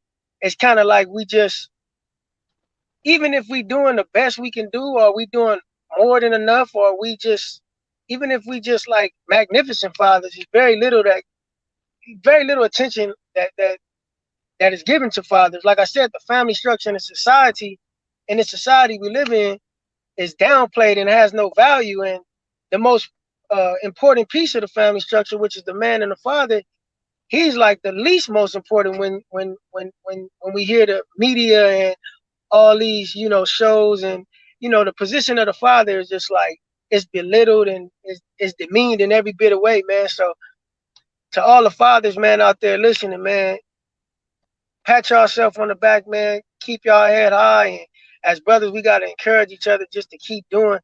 Hey, man, raise your kids, man. Keep doing what you're doing. Stay in their life. Stay pivotal. Stay important. Stay, monumental. Just give them these, reassurances, man, because we don't get a lot of that, man. And I'm gonna tell you one thing I noticed. Like I supremely believe in God, and I believe in His principles. And I'm gonna tell you this: I've never seen a man who was a father to his children not be blessed. I've never witnessed that. Like, yeah. And this could be a man who that proclaims he hates God. But right. I'm gonna tell you, godly principles aren't biased. They aren't biased to evil, wickedness, or righteousness. Like, we know this is true because if you believe in God, then you nonetheless believe in Satan the devil. And look how successful he is.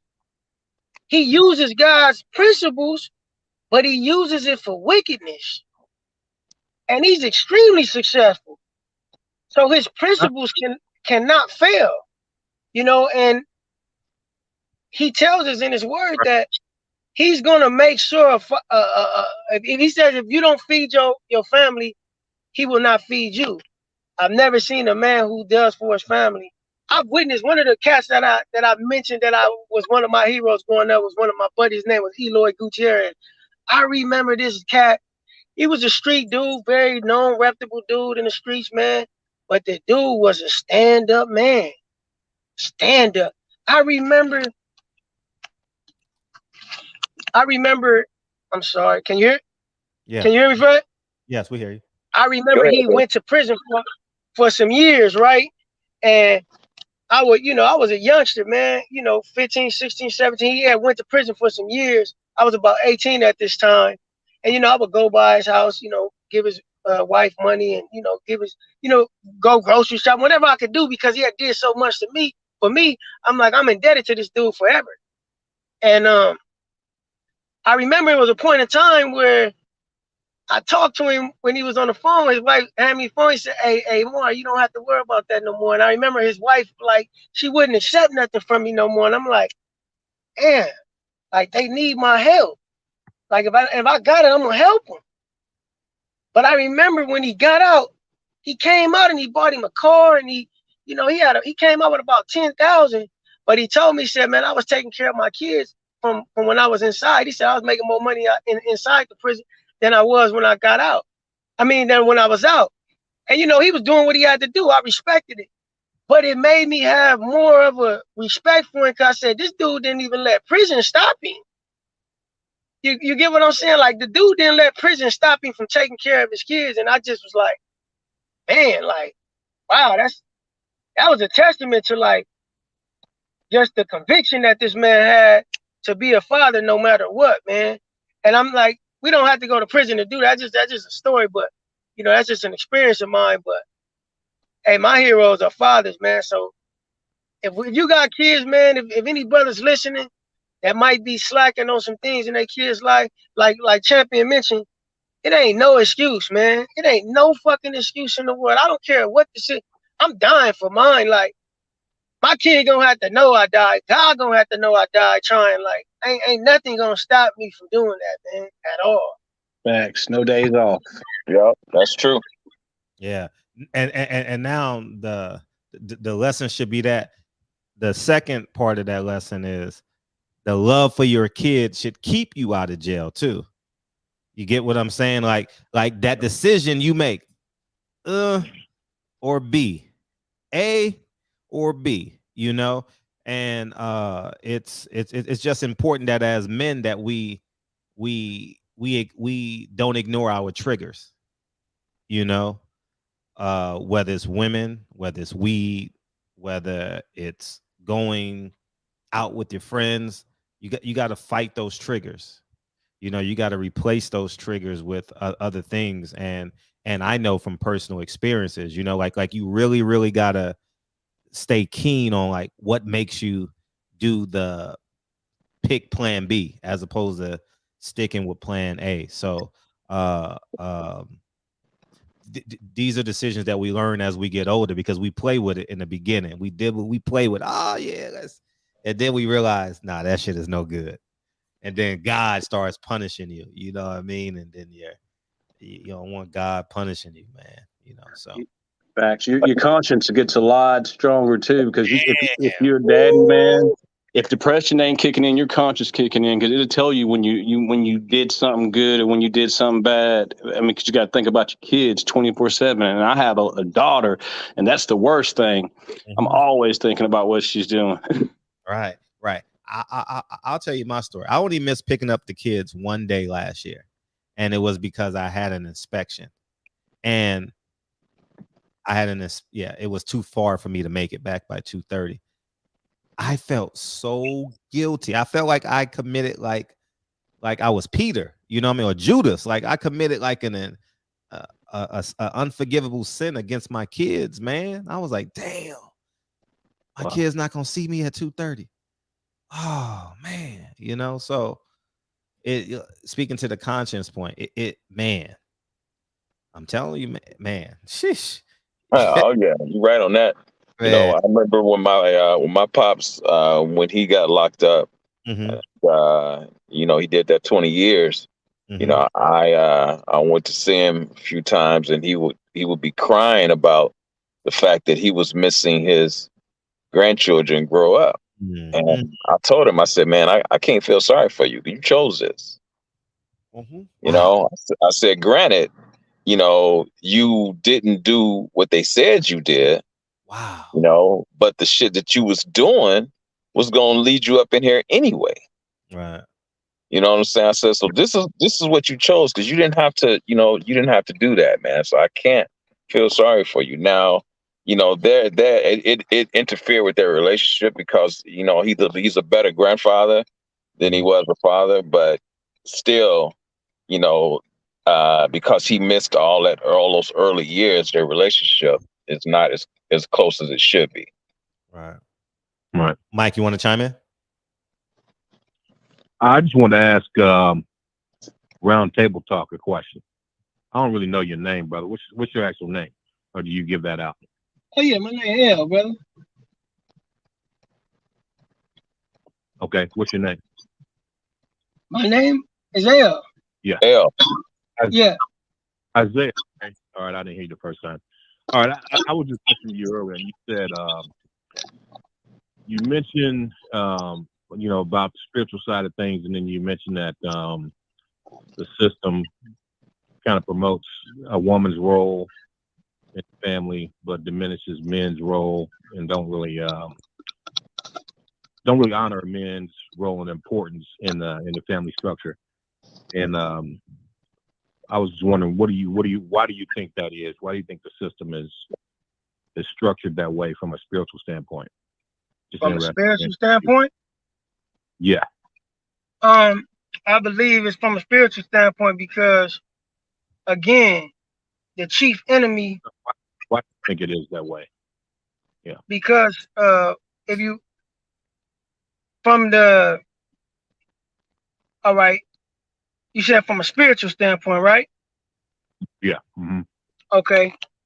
Well, the god of this system is Satan, the devil, right? He's the chief enemy. He's the chief enemy of God. Now, he understands that the most important arrangement that God, created amongst humans is the family structure. So Satan, he's in direct opposition to God, and he knows if I can destroy the family, I can destroy everything else. So we got to understand Satan is a spirit creature. He's far more intelligent than we are, and he's been dealing with humans for thousands and thousands of years. Like, we could never outsmart him, and we could never outpower him with our own will. We need spiritual protection from God. We need a hedge of protection from God to do that, and we need his guidance. We have to be open to that guidance and acceptance of that guidance. So, like I said, he's far like he knows us so well. It's like, to him, it's like taking candy from a baby. Like, he know, I don't care how strong this person is. I don't care how strong that person. I know what I could do. I did it to 1 billion of them before. He know that. That's just like when we get good at something. Hey, the more you do it, the more refined it becomes. And it becomes easier. You start becoming more efficient at it. That's why the heightened intensity of the attack on the family structure is at its greatest point now. That's why everything that we see in society, everything that's influencing us, it's almost to the point where it's numbing us. Like, we're in a state of just just numbness, like, because it didn't hit us so much and we didn't got so accustomed to it that now it's like we just in a state of just void. Like, we don't, like, for the most part, most humans are just like, they don't have no answer for it. It's a matrix, man.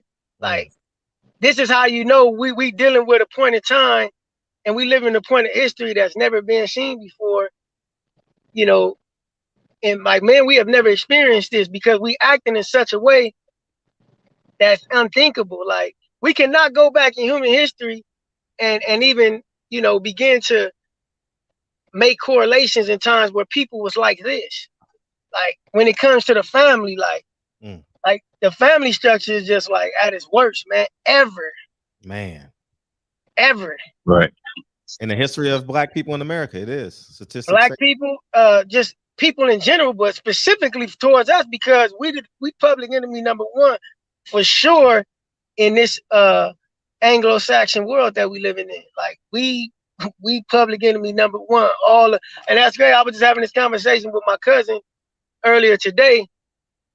I said, everybody around the world is conditioned to believe that white people are superior and Black people are the worst pieces of shit on the planet.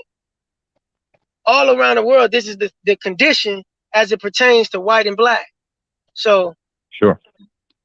I hope that was able to, I was able to answer you or give some clarification for whatever you was looking for, brother. Yeah.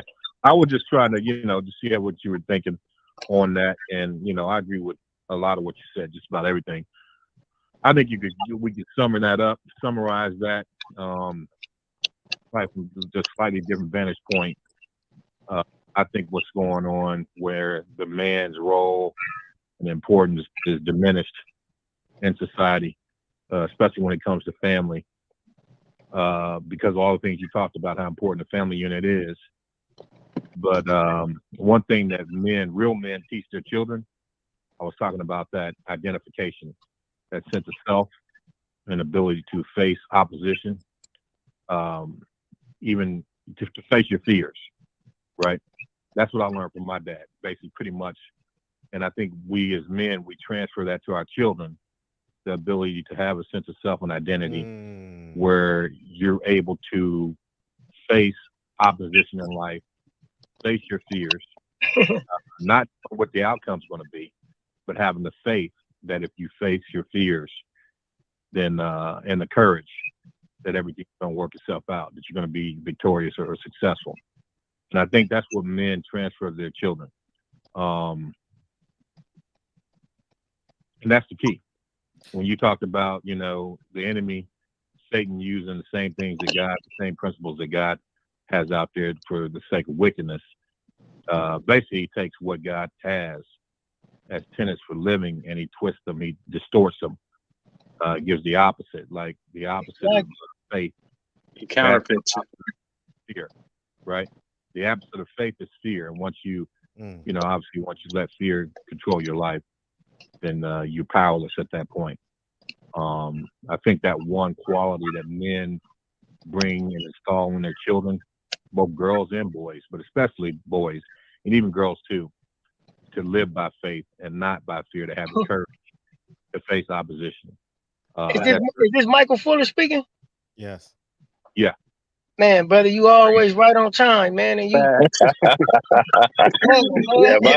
Man, my brother be dropping gems, man. A lot of his stuff be going over cats' heads, man. But I respect my brother. He be dropping gems.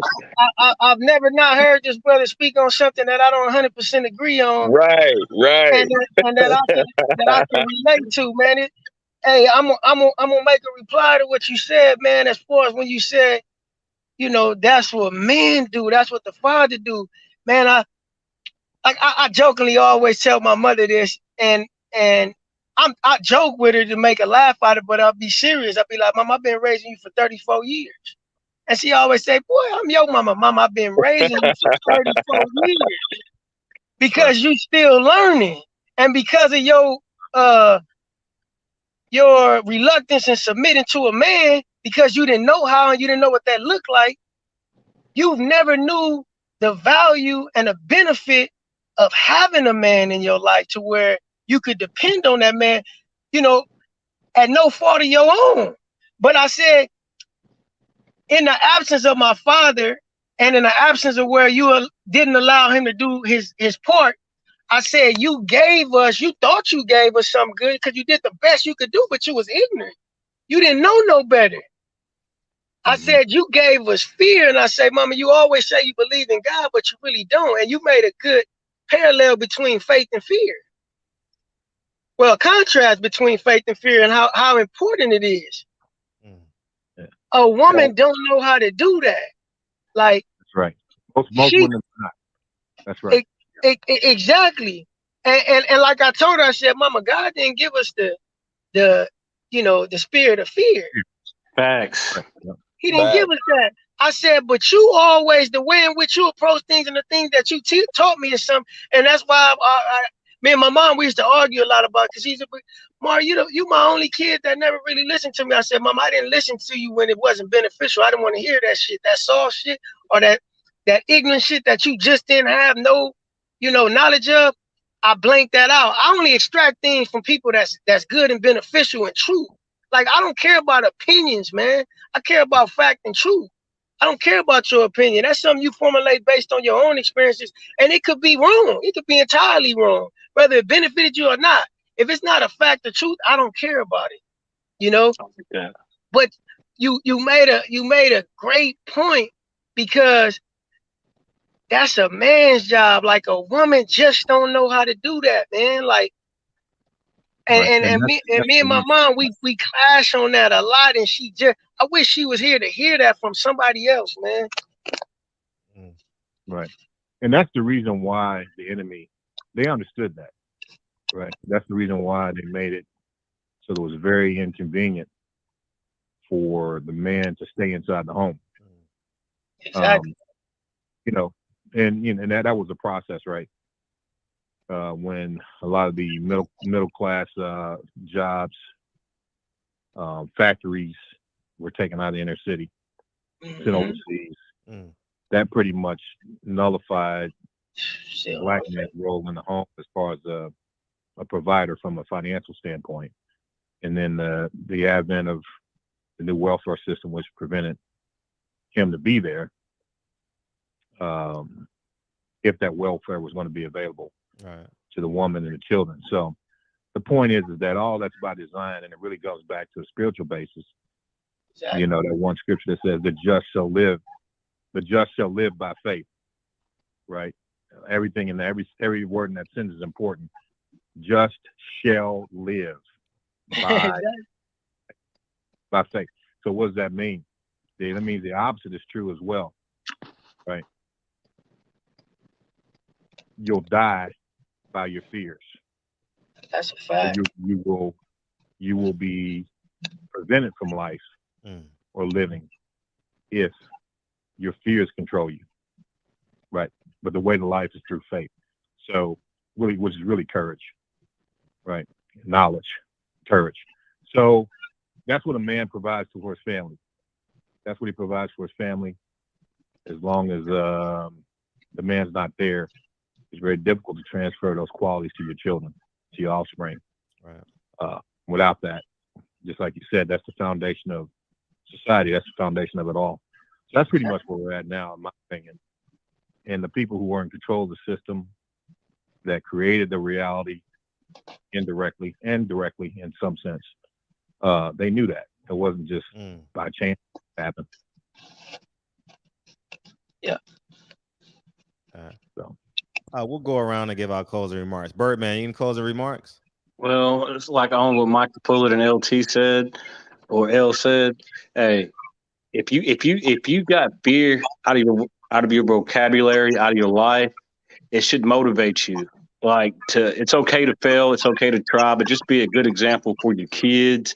Be a good example for yourself, because you reflect your kids, and your kids reflect you.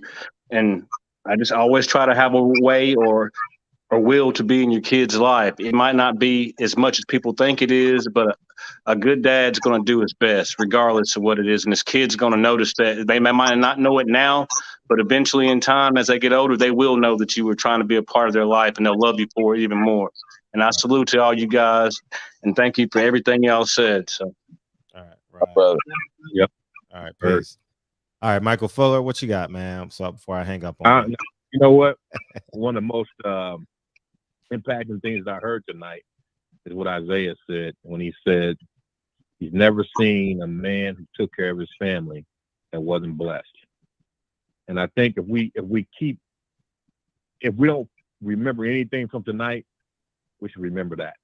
And so all the brothers out there trying to raise their families, and they're, sometimes it seems hard, but you're constantly doing the right things. You're constantly trying to do what's right by your wife and by your children.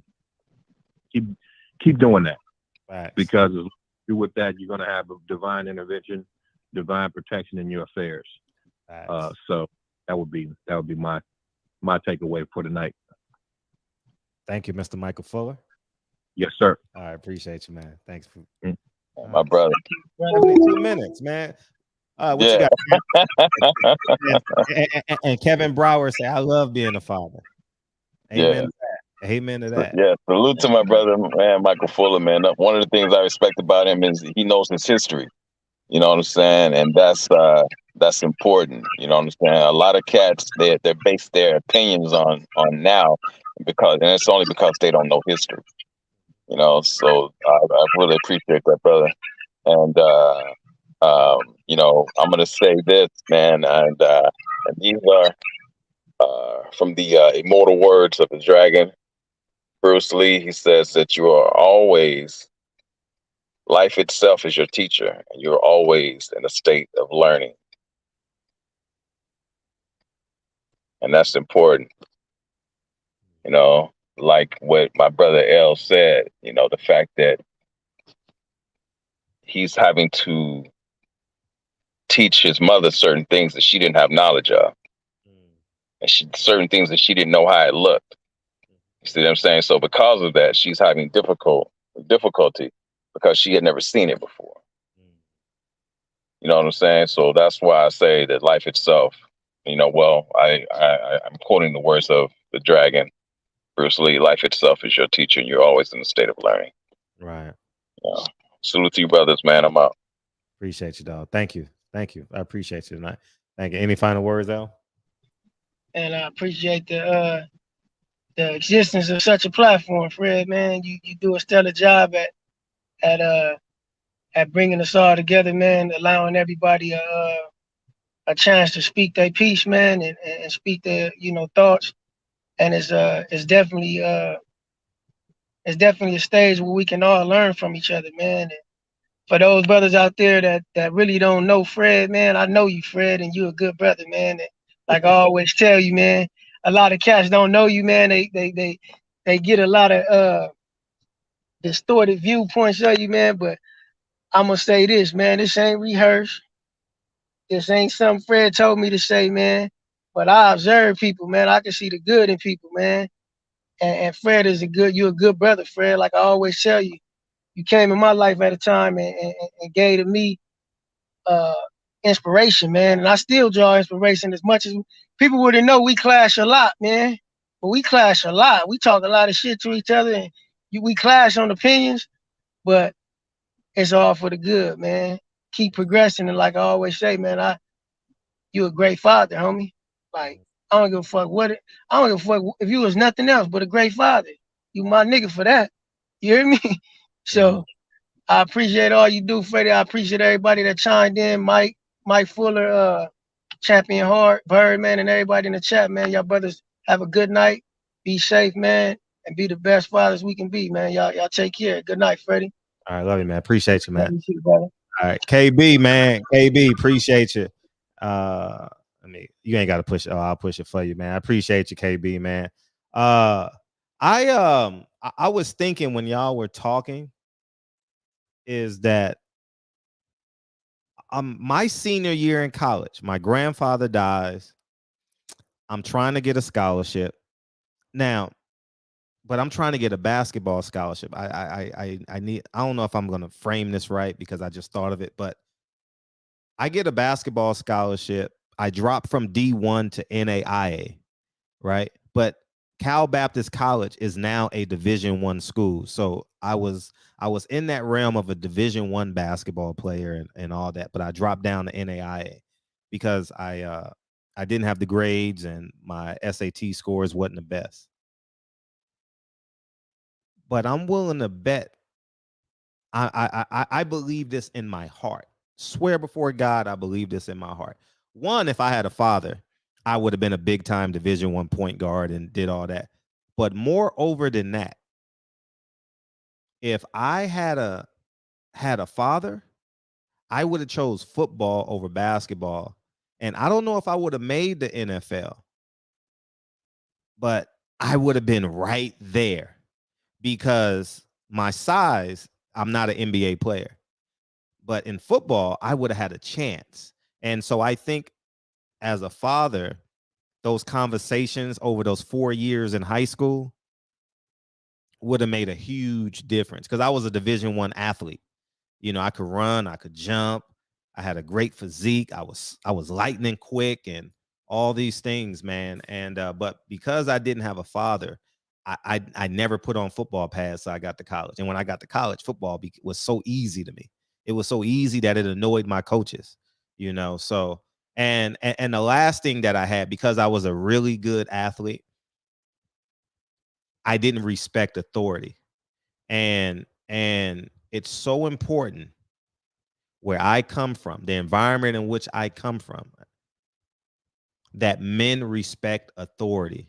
And I'm not asking you guys to shift your gears towards police officers. That's not where I'm going with that, because I know some of you probably may have thought that. I'm talking about the teachers in your community. I'm talking about the business owners who run those liquor stores. You understand? I'm talking about the cleaners guy or woman, or that 99-cent store that in LA, the Mexicans run the 99-cent stores, right? And the list goes on and on and on about these pillars in our communities, the pastors, the deacons. I didn't respect authority when I was a kid, you know, because if you put a ball in my hand, I was always one or two best basketball player whenever I was on the basketball court. And even off the basketball court, if you didn't have a vagina, I wasn't really like, I didn't grant you credence. I thought I knew everything, you know, and that void of my grandfather to having nothing. And now I literally had to learn everything on my own.